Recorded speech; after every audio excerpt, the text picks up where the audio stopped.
हैं atomic size, ionization potential, electron affinity and electronegativity. पहले आसान भाषा में इनका मतलब देख लेते हैं, ठीक है। देखो एटॉमिक साइज तो नाम से ही हो रहा है, एटम का साइज एटॉमिक साइज, सिंपल है। अब आयनाइजेशन पोटेंशियल क्या होता है? देखो ये एक एटम है, इससे इलेक्ट्रॉन निकालने में जितनी एनर्जी लगेगी वो होता है आयनाइजेशन पोटेंशियल। और इलेक्ट्रॉन एफिनिटी क्या होता है? देखो इलेक्ट्रॉन के लिए एफिनिटी मतलब इलेक्ट्रॉन के लिए प्यार, मतलब ये एक एटम है तो इसको अगर हम इलेक्ट्रॉन देंगे तो ये जितनी एनर्जी रिलीज करेगा वो है इलेक्ट्रॉन एफिनिटी। और इलेक्ट्रोनेगेटिविटी क्या होता है? एक तरह से अट्रैक्टिव पावर होती है, मतलब ये एक एटम है और यहां पे एक इलेक्ट्रॉन है तो ये इस इलेक्ट्रॉन को कितना खींच रहा है वो है इलेक्ट्रोनेगेटिविटी। अब देखो पीरियोडिक टेबल के अकॉर्डिंग इनका लगभग जो कॉमन रूल चलता है वो ये वाला चलता है कि एटॉमिक साइज जब हम ग्रुप में नीचे की तरफ आएंगे तो इंक्रीज हो रहा है, ठीक है। और क्या है, राइट से लेफ्ट की तरफ आएंगे तो इंक्रीज हो रहा है, ठीक है। अब यहां पे देखो इन तीनों के लिए लगभग ये कॉमन सा रूल चलता है कि ग्रुप में ऊपर की तरफ जाएंगे तो इंक्रीज होगा और लेफ्ट से राइट की तरफ जाएंगे तो भी इंक्रीज होगा। पर मेन जो इनमें दिक्कत आती है, कंफ्यूजन, इनमें जो एक्सेप्शन होती है वहां पे हम फंस जाते हैं और क्वेश्चन भी वहीं से आते हैं ना, जो थोड़ा सा फंसाने वाला क्वेश्चन है। तो सबसे पहले है एक एक करके करेंगे ना, पहले एटॉमिक साइज की जो एक्सेप्शनल केस है, फिर इसका इलेक्ट्रोनेगेटिविटी में ऐसी कोई एक्सेप्शन नहीं होती, ये इसी के हिसाब से लगभग चलता है, ठीक है। तो एटॉमिक साइज की एक्सेप्शन क्या बोलती है? देखो बहुत सुपर हिट क्वेश्चन है, बहुत बार पूछा गया, इस पे 5 स्टार लगा लेना आप, ठीक है। देखो जर्कोनियम और हाफनियम का लगभग सेम साइज होता है, जर्कोनियम और हाफनियम का लगभग सेम साइज होता है और इसका रीजन क्या है? Lanthanoid contraction. मैं फिर से बोल रहा हूं सुपर हिट क्वेश्चन है, लेंथेनॉइड कॉन्ट्रैक्शन। अब लेंथेनॉइड कॉन्ट्रैक्शन का रीजन क्या होता है? Poor shielding effect of 4f electron. मैं फिर से रिपीट कर रहा हूं, ये क्वेश्चन बहुत बार पूछा जाता है ना। जर्कोनियम और हाफनियम का सेम साइज, उसका reason lanthanoid contraction. Lanthanoid contraction का रीजन क्या होता है? Poor shielding effect of 4f electron, ठीक है। अब एटॉमिक साइज के बाद हम एक्सेप्शन करने वाले हैं आयनाइजेशन पोटेंशियल की, ठीक है। अब देखो अगर हम देखो ये हमने एक ये पीरियड ले लिया, lithium, beryllium, boron, carbon, nitrogen, oxygen, fluorine, neon. अब हम अपने बेसिक रूल के हिसाब से चलें तो क्या होना चाहिए था? लिथियम की सबसे कम और उससे ज्यादा, उससे ज्यादा, उससे ज्यादा, उससे ज्यादा, है ना, सिंपल है। अब यहां गड़बड़ आ गई, पर असल में होना कैसा चाहिए था? ऐसा, पर ऐसा होता नहीं है, होता कैसा है? ऐसा। अब इसमें डिफरेंस क्या आया कि बेरिलियम जो है वो एक स्टेप आगे कूद गया, मतलब बोरोन से आगे आ गया, है ना, ये बेरिलियम। और यहां पे क्या हुआ? नाइट्रोजन भी एक स्टेप आगे कूद गया, मतलब ऑक्सीजन से आगे आ गया। अब इसका रीजन क्या है? देखो ये क्या है? ये क्या है? S1, ये क्या है? S2, ये P1, P2 और ये है P3। अब देखो ये है फुल्ली फिल्ड, S2 मतलब फुली फिल्ड, और P3 क्या है? Half filled. तो हमें पता है कि फुल्ली फिल्ड और हाफ फिल्ड ऑर्बिटल क्या होते हैं? ज्यादा स्टेबल होते हैं, तो इनसे इलेक्ट्रॉन निकालना जो है वो मुश्किल है, तो इसकी वजह से ये एक एक स्टेप अपने आगे कूद गए। यही बेसिक सा याद रखना है आपको, है ना, बहुत इंपॉर्टेंट है, ठीक है। अब देखो हम आईपी की भी एक्सेप्शन कर चुके हैं, अब करते हैं इलेक्ट्रॉन एफिनिटी की। अब देखो इलेक्ट्रॉन एफिनिटी में क्या एक्सेप्शन है? देखो जब हम पी ब्लॉक के ग्रुप की बात करते हैं, देखो मैंने यहां पे लिख के जानबूझ के काटा है, आप यहां गलती करोगे, पी ब्लॉक के पीरियड की नहीं, जब हम सिर्फ ग्रुप की बात करते हैं। देखो जब हम इस चीज की बात करेंगे तो नॉर्मली ऑर्डर क्या होना चाहिए था? Nitrogen, phosphorus, arsenic, antimony, bismuth, नीचे जाते हुए डिक्रीज होना चाहिए था, ये ऑर्डर होना चाहिए था। पर यहां पे असल में होना ऐसा चाहिए था, पर होता नहीं है। होता कैसा? ऐसा होता है। और चेंज कहां पे आया? यहां पे, मतलब नाइट्रोजन की ज्यादा होनी चाहिए थी, पर यहां हुआ क्या? फास्फोरस की ज्यादा है ना, यहां पे चेंज आया, बाकी सारा सेम है। अब इसका रीजन क्या होता है? देखो जो सबसे ऊपर वाला एलिमेंट है ना, किसी भी ग्रुप में जो सबसे ऊपर है उसका साइज है सबसे छोटा, नीचे वाले का साइज सबसे बड़ा। अब साइज सबसे इसका छोटा है तो इस पे इलेक्ट्रॉन की डेंसिटी ज्यादा है, तो आप इसको इलेक्ट्रॉन जब दोगे तो इलेक्ट्रॉन डेंसिटी ज्यादा है तो ये उसको रिपेल करेगा तो उसकी इलेक्ट्रॉन एफिनिटी मतलब इलेक्ट्रॉन के लिए प्यार कम हो जाएगा। टिपिकल एलिमेंट्स कौन से होते हैं, कैसे याद रखें? देखो T4 typical, T4 third, T4 typical, T4 third. अब आप बोलोगे T4 तो 2 भी हो सकता है, तो देखो भाई जब हम पीरियोडिक टेबल पढ़ते हैं तो हम कभी भी ऐसे नहीं पढ़ते कि 1 पीरियड, 2 पीरियड, 3 पीरियड। हम कैसे पढ़ते हैं? First period, second period, third period. तो 2 है वो होगा S4 सेकंड और T से सिर्फ एक ही हो सकता है, T4 थर्ड। तो टिपिकल एलिमेंट्स कौन से हो गए? Third period elements. क्लियर है? अब देखो ब्रिज एलिमेंट्स कौन से होते हैं, कैसे याद रखें? देखो कोई भी ब्रिज होता है, मान लो किसी नदी के ऊपर से एक ब्रिज है। अब ब्रिज का काम क्या होता है? ब्रिज का काम होता है 2 जगह को आपस में जोड़ना, ठीक है। ब्रिज कभी भी 3 जगह को नहीं जोड़ता, ना 4 जगह को जोड़ता, ना 1 जगह को। ब्रिज का काम होता है 2 जगह को आपस में जोड़ना। तो ब्रिज एलिमेंट्स कौन से हो गए? Second period element. तो typical element third period, bridge element second period elements. Clear है? अब नेक्स्ट है एनामलस पेयर्स, इनको कैसे याद रखें? देखो बहुत सिंपल ट्रिक है। आमिर खान तेरी इच्छा ठंडी पेप्सी क्यों नहीं, ठीक है। आमिर खान जो है वो गरम पेप्सी पीता है, आमिर खान गरम पेप्सी पीता है, तो हम उसको पूछ रहे हैं कि आमिर खान तेरी इच्छा ठंडी पेप्सी क्यों नहीं। ये हो गया अपने एनामलस पेयर, बहुत सिंपल है।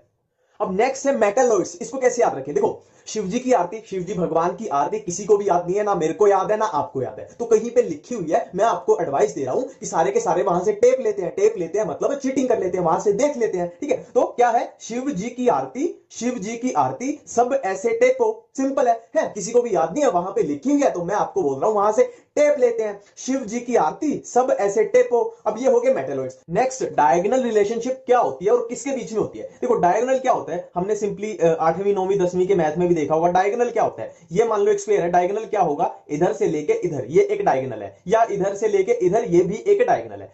अब डायगोनल रिलेशनशिप मतलब ये वाला जो एटम है या एलिमेंट है, ये वाला एलिमेंट है और ये वाला एलिमेंट है, इसके बीच में जो रिलेशनशिप है उसको हम बोल रहे हैं डायगोनल रिलेशनशिप, ठीक है। अब यहां से शुरू करते हैं, ये है सेकंड पीरियड, ये है थर्ड पीरियड, ये है फोर्थ पीरियड। अब फोर्थ पीरियड में क्या इंट्रोड्यूस हो गए? यहां पे डी ब्लॉक, सिंपल है, ठीक है। अब देखो डायगोनल, लिथियम से शुरू करते हैं, लिथियम का डायगोनल कौन सा हो गया? मैग्नीशियम, सिंपल है।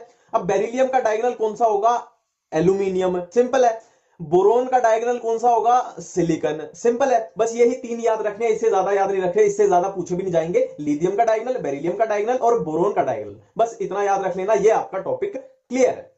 अब नेक्स्ट देखो, बातें छोटी छोटी हैं पर कई बार यही छोटी बातें हमारा क्वेश्चन गलत करा देती है। मैं गारंटी दे रहा हूं अब भी बहुत सारे बच्चों को लग रहा होगा कि यार हाँ यार इसमें तो सच्ची में कंफ्यूजन होती है। देखो representative elements S plus P block वाले एलिमेंट्स को हम बोलेंगे representative, transition element D block वाले और inner transition element F block वाले, सिंपल है। अब नेक्स्ट है डोबेनियर ट्राइड रूल। देखो मैं फिर से बोल रहा हूं कि ये सारा एनसीईआरटी में दिया हुआ है, तो ओवर स्मार्ट मत बनना, ये तो फालतू का करार है, ये सब एनसीईआरटी में लिखा हुआ है, ठीक है, जाके चेक कर लेना। अब ये क्या बोलता है? देखो यहां पे लिखा हुआ है ट्रायड, ट्रायड मतलब तीन, तो हमने ग्रुप में तीन एलिमेंट ले लिए, जैसे फॉर एग्जांपल हम ले लेते हैं लिथियम, सोडियम और पोटेशियम, ठीक है। अब इनका एटॉमिक मास हमें पता है, लिथियम का कितना होता है? 7, सोडियम का कितना होता है? 23 और पोटेशियम का कितना होता है? 39, सिंपल है, इतना क्लियर है। देखो अब इस भाई साहब ने क्या बोला कि अगर हम 7 मतलब ये फर्स्ट वाले का और लास्ट वाले के एटॉमिक मास को प्लस कर दें, मतलब 7 + 39 और उसको 2 से डिवाइड कर दें, तो आंसर कितना आएगा? बीच वाले का जितना एटॉमिक मास है। तो ये एक उसके हिसाब से तो ये मैजिकल इक्वेशन थी, और उस टाइम पे मैजिकल थी भी, कि हम ऊपर वाले का और नीचे वाले का तीन लेने हैं, ऊपर वाले का और नीचे वाले का प्लस करके 2 से डिवाइड कर दे, तो आंसर क्या आ रहा है? बीच वाले का एटॉमिक मास। तो ये था ये ट्रायड रूल। नेक्स्ट है न्यूलैंड ऑक्टेव रूल, फिर से बोल रहा हूं एनसीईआरटी में दिया हुआ है, ज्यादा शाणे मत बनना, करना ही करना है, ठीक है। देखो ये है सेकंड पीरियड, ये है थर्ड पीरियड, ये है फोर्थ पीरियड। अब फोर्थ पीरियड में यहां पे डी ब्लॉक एलिमेंट इन्वॉल्व हो गए, यहां पे इंट्रोड्यूस हो गए डी ब्लॉक एलिमेंट। तो देखो यहां तक, कहां तक? मतलब कैल्शियम तक कोई डिस्टरबेंस नहीं है, आराम से गाड़ी चल रही है। कैल्शियम के बाद क्या आए? D block. तो एक सिंपल सा रूल है कि ये न्यूलैंड ऑक्टेव रूल जो है ये अप्लाई होता है जहां तक गाड़ी अपनी नॉर्मल चल रही है, मतलब कैल्शियम तक अप्लाई होगा। अब ये कहता क्या है? देखो यहां पे है ऑक्टेव, ऑक्टा, ऑक्टा का मतलब क्या होता है? 8, ठीक है। तो सिंपली ये रूल क्या बोलता है? हमें 8 से याद आ जाएगा कि मान लो लिथियम से हम स्टार्ट करें, तो लिथियम के बाद जो 8वां एलिमेंट आएगा उसकी प्रॉपर्टी लिथियम से मैच करेगी। अब यहां पे इसकी लिमिटेशन थी कि यहां पे नोबल गैस नहीं बनी थी, नोबल गैस जब ये रूल बना, नोबल गैस तब तक नहीं बनी थी। तो देखो लिथियम से स्टार्ट करते हैं, 1 2 3 4 5 6 7 8, ठीक है। तो ये है पहला, ये है 8वां, ऑक्टा मतलब 8, तो लिथियम से जो 8वां एलिमेंट आएगा उसकी प्रॉपर्टी मैच करेगी। अब सोडियम से 8वां देख लो क्या आएगा? पोटेशियम। अब जब भी तो ये ग्रुप में है, जब भी तो ये सेम ग्रुप में है कि इनकी प्रॉपर्टी मैच करती है, ठीक है। पर दिक्कत क्या है? ये सिर्फ कैल्शियम तक अप्लाई होता है, इतनी ही बात याद रखनी है, खत्म। अब लास्ट है लूदर मेयर कर्व। देखो फिर से बोल रहा हूं एनसीईआरटी में लिखी हुई है तो इसको इग्नोर नहीं करना, इसमें सिर्फ आपको एक ही बात याद रखनी है कि ये कर्व क्या थी, किसके बीच में थी? वेट और वॉल्यूम के बीच में, वेट और वॉल्यूम के बीच में। अब देखो सिंपल सी बात है कि हम चैप्टर ही एटम वाला पढ़ रहे हैं, तो एटॉमिक वेट और एटॉमिक वॉल्यूम के बीच में ही होगी, सिंपल सी बात है। ऐसा थोड़ी होगा कि 2 किलो चीनी और 2 किलो चावल के बीच में थी। एटम वाला चैप्टर है तो एटॉमिक वेट और एटॉमिक वॉल्यूम के बीच में थी लूदर मेयर कर्व, ये बात याद रखेंगे। वीडियो में हम कवर करने वाले हैं बॉन्ड पैरामीटर्स। कौन से? Bond length, bond energy, bond order and bond angle. ठीक है, बिल्कुल सिंपल तरीके से चलेंगे, साधारण भाषा में बात करेंगे। ठीक है, स्टार्ट करते हैं। देखो सबसे पहले हम करते हैं बॉन्ड लेंथ। बॉन्ड लेंथ कौन से फैक्टर पे डिपेंड करती है? Difference in electronegativity. नेक्स्ट कौन सा? बॉन्ड ऑर्डर, या दूसरी भाषा में उसको बोलो नंबर ऑफ बॉन्ड। तीसरा कौन सा? Percentage s character. फोर्थ कौन सा? रेजोनेंस। अब इन पे एक एक करके बात करते हैं। देखो सबसे पहले है bond length is inversely proportional to delta E N. ठीक है, जितना इलेक्ट्रोनेगेटिविटी में डिफरेंस ज्यादा होगा बॉन्ड लेंथ उतनी कम होगी। अब यहां पे इसके एग्जांपल देख लेते हैं। देखो हाइड्रोजन सब में कॉमन है, फ्लोरीन की इलेक्ट्रोनेगेटिविटी सबसे ज्यादा, आयोडीन की इलेक्ट्रोनेगेटिविटी सबसे कम, मतलब H और F में जो डेल्टा ई एन होगा वो होगा सबसे ज्यादा, तो बॉन्ड लेंथ हो जाएगी सबसे कम। और यहां पे हाइड्रोजन और आयोडीन में डेल्टा ई एन सबसे कम, तो बॉन्ड लेंथ हो जाएगी सबसे ज्यादा। सिंपल है। अब नेक्स्ट देखो, bond length is inversely proportional to bond order, या मैं बोल सकता हूं कि bond length is inversely proportional to number of bonds. Bond order क्या होता है? नंबर ऑफ बॉन्ड्स ही तो होते हैं। अब यहां पे देख लो, ये कार्बन कार्बन के सिंगल बॉन्ड, ये डबल बॉन्ड, ये ट्रिपल बॉन्ड। ठीक है, तो ये है, देखो ये तो सिंपल सी जीके की बात है। देखो सिंगल बॉन्ड है तो उसकी लेंथ ज्यादा होगी, डबल की थोड़ी और कम हो जाएगी, और ट्रिपल की सबसे कम हो जाएगी। ठीक है, बॉन्ड ऑर्डर यहाँ पे 3 है, यहाँ पे 2 है, यहाँ पे 1 है, तो बॉन्ड ऑर्डर जहां पे जितना ज्यादा, बॉन्ड लेंथ वहां पे उतनी कम। सिंपल है। नेक्स्ट देखो, bond length is inversely proportional to percentage s character. अभी देखो हाइब्रिडाइजेशन है, sp3 sp2 sp, यहां पे परसेंटेज एस कैरेक्टर कितना है? 50%। यहां पे कितना हो जाएगा? 33। यहां पे कितना हो जाएगा? 25। तो परसेंटेज एस कैरेक्टर यहां पे सबसे ज्यादा, तो बॉन्ड लेंथ सबसे कम। sp3 में परसेंटेज एस कैरेक्टर सबसे कम, तो बॉन्ड लेंथ सबसे ज्यादा। इनवर्सली प्रोपोर्शनल है, बिल्कुल सिंपल सी बात है। नेक्स्ट है रेजोनेंस। रेजोनेंस कैसे बॉन्ड लेंथ को इफेक्ट करती है? देखो मान लो ये है एक सिंगल बॉन्ड, ये है डबल बॉन्ड। ठीक है, इसकी मान लो बॉन्ड लेंथ है 100, इसकी बॉन्ड लेंथ है 100, तो डबल की सिंगल से थोड़ी कम होगी, मान लो इसकी है 80। अब यहां पे देखो बेंजीन में यहां पे रेजोनेंस हो रही है ना, रेजोनेंस हो रही है, तो इसकी अगर हम इनकी किसी भी मान लो ये कार्बन ये कार्बन ये कार्बन, इनके बीच की बॉन्ड लेंथ आपसे पूछ ली जाए तो ना तो सिंगल की होगी ना डबल की होगी, क्योंकि यहां पे इलेक्ट्रॉन की मूवमेंट हो रही है। ना तो कोई भी बॉन्ड पूरी तरीके से सिंगल है ना डबल है, क्योंकि इलेक्ट्रॉन की वो मूवमेंट हो रही है। तो इसकी रेजोनेंस में क्या होगा? किसी भी कार्बन कार्बन कार्बन के बीच की बॉन्ड लेंथ क्या होगी? ना तो पूरी तरीके से ये, ना पूरे तरीके से ये, मतलब 80 से 100 के बीच में होगी, है ना। अब बात करते हैं हम बॉन्ड एनर्जी की। देखो बॉन्ड एनर्जी का बहुत सिंपल सा है, bond energy is directly proportional to bond order and inversely proportional to bond length. अब इसको सिंपल तरीके से कॉमन सेंस पे समझो। देखो बॉन्ड ऑर्डर यानी नंबर ऑफ बॉन्ड, मान लो ये है कार्बन कार्बन, ये ट्रिपल बॉन्ड है, ये डबल बॉन्ड है और ये सिंगल बॉन्ड है, तो इसमें बॉन्ड ऑर्डर सबसे ज्यादा, इसमें बॉन्ड ऑर्डर सबसे कम। तो यहां पे देखो ट्रिपल बॉन्ड है यानी बॉन्ड ऑर्डर सबसे ज्यादा है, तो ट्रिपल बॉन्ड को तोड़ने में ज्यादा एनर्जी लगेगी, तो bond order is directly proportional to ये बॉन्ड एनर्जी हो जाएगा। ठीक है, अब बॉन्ड लेंथ की बात करते हैं। सिंपल सी बात है, देखो ये है मान लो HF और ये है HI, तो जितनी ज्यादा बॉन्ड लेंथ होगी उसको तोड़ना उतना आसान है, और ये जितनी कम बॉन्ड लेंथ होगी उसको तोड़ना उतना मुश्किल है। तो जितनी ज्यादा बॉन्ड लेंथ उतनी कम बॉन्ड एनर्जी, मतलब उतनी कम एनर्जी चाहिए बॉन्ड को तोड़ने में। ये कॉमन सेंस पे हो गया अपना। नेक्स्ट है बॉन्ड एंगल। देखो बॉन्ड एंगल का आपसे कोई भी क्वेश्चन पूछ लिया जाए, आपको पूरा स्टेप वाइज चलना है। ठीक है, स्टेप वाइज चलेंगे। देखो यहाँ पे स्टेप 1 क्या कहता है? Check the hybridization. कोई भी आपसे बॉन्ड एंगल का ऑर्डर पूछ लिया गया, पहला काम हम क्या करेंगे? Check the hybridization. तो हाइब्रिडाइजेशन के बेस पे क्या होगा? Percentage s character is directly proportional to bond angle. ये एक एग्जांपल देख लेते हैं। देखो ये BeCl2 BCl3 CH4, इसकी हाइब्रिडाइजेशन कितनी? sp, इसकी sp2, इसकी sp3। अब इनके बॉन्ड एंगल कंपेयर करके बताओ। देखो s कैरेक्टर यहां पे सबसे ज्यादा, फिर उससे कम, फिर उससे कम। जहां पे s कैरेक्टर सबसे ज्यादा वहां का बॉन्ड एंगल सबसे ज्यादा, s कैरेक्टर सबसे ज्यादा, बॉन्ड एंगल सबसे ज्यादा, तो ये अपने पास इजीली ऑर्डर बन जाएगा। ठीक है, अब देखो यहां पे एक प्रॉब्लम है। मान लो ये सबकी हाइब्रिडाइजेशन सेम होगी, मतलब आपसे ऐसा क्वेश्चन पूछ लिया गया जिनमें ये मान लो ऑर्डर है, इन तीनों की हाइब्रिडाइजेशन अगर सेम होती तो हम कैसे करते? तो हम चलेंगे स्टेप 2 पे। ठीक है, अपना स्टेप 1 फेल हो गया तो हम जाएंगे स्टेप 2 पे, मतलब इफ हाइब्रिडाइजेशन इज सेम। तो आपके पास दो केस बन सकते हैं कि हाइब्रिडाइजेशन सेम होने के बाद अगर मॉलिक्यूल्स में लोन पेयर अब्सेंट है, केस 1, और दूसरा केस लोन पेयर प्रेजेंट है। ठीक है, ये अपना स्टेप फ्लॉप हो गया, स्टेप 1 फ्लॉप हो गया, तो हमारे पास दो पॉसिबल केस हैं, लोन पेयर अब्सेंट और loan pair present. Lone pair absent हुए तो क्या होगा? Bond angle will be same. देखो आपसे क्वेश्चन पूछ लिया गया कि BF3 और BCl3 का बॉन्ड एंगल कंपेयर करके बताओ। तो देखो BF3 की हाइब्रिडाइजेशन कितनी? sp2। ठीक है, और BCl3 की कितनी हो जाएगी? sp2। दोनों की हाइब्रिडाइजेशन सेम, बोरोन पे कोई लोन पेयर नहीं है, बोरोन पे कोई लोन पेयर नहीं है, मतलब हाइब्रिडाइजेशन सेम है, लोन पेयर अब्सेंट है, तो दोनों के बॉन्ड एंगल हो जाएंगे बिल्कुल बराबर। और केस 2 क्या कहता है कि hybridization same, lone pair present तो क्या होगा, bond angle inversely proportional to lone pair. देखो CH4 की हाइब्रिडाइजेशन sp3, ये अमोनिया की हाइब्रिडाइजेशन sp3, दोनों की हाइब्रिडाइजेशन बराबर, कार्बन पे कोई लोन पेयर नहीं, बट नाइट्रोजन पे यहां पे है एक लोन पेयर, तो जिस पे लोन पेयर कम उसका बॉन्ड एंगल ज्यादा, मतलब कार्बन पे लोन पेयर नहीं है तो इसका बॉन्ड एंगल हो जाएगा ज्यादा, सिंपल है। अब देखो, अब ऐसा केस आ गया कि हाइब्रिडाइजेशन भी सेम है और लोन पेयर भी दोनों पे बराबर हो गए, तो क्या करें, तो हमें जाना पड़ेगा स्टेप थर्ड की तरफ, मतलब same hybridization same lone pair, तो क्या करें, तो होगा bond angle is directly proportional to size of side atom and inversely proportional to size of central atom. और सेम इसका दूसरा फॉर्मूला क्या बन जाएगा, ये दो फॉर्मूला बनते हैं इधर कि साइज ऑफ साइड एटम के डायरेक्टली और साइज ऑफ सेंट्रल एटम के इनवर्सली, और सेम ये इलेक्ट्रोनेगेटिविटी के बन जाएंगे। इसको ऑपोजिट कर दो, यहां पे सेंट्रल था, ये यहां पे ऊपर सेंट्रल आ जाएगा, यहां पे ऊपर साइड था, ये साइड नीचे आ जाएगा जब हम EN की बात करेंगे।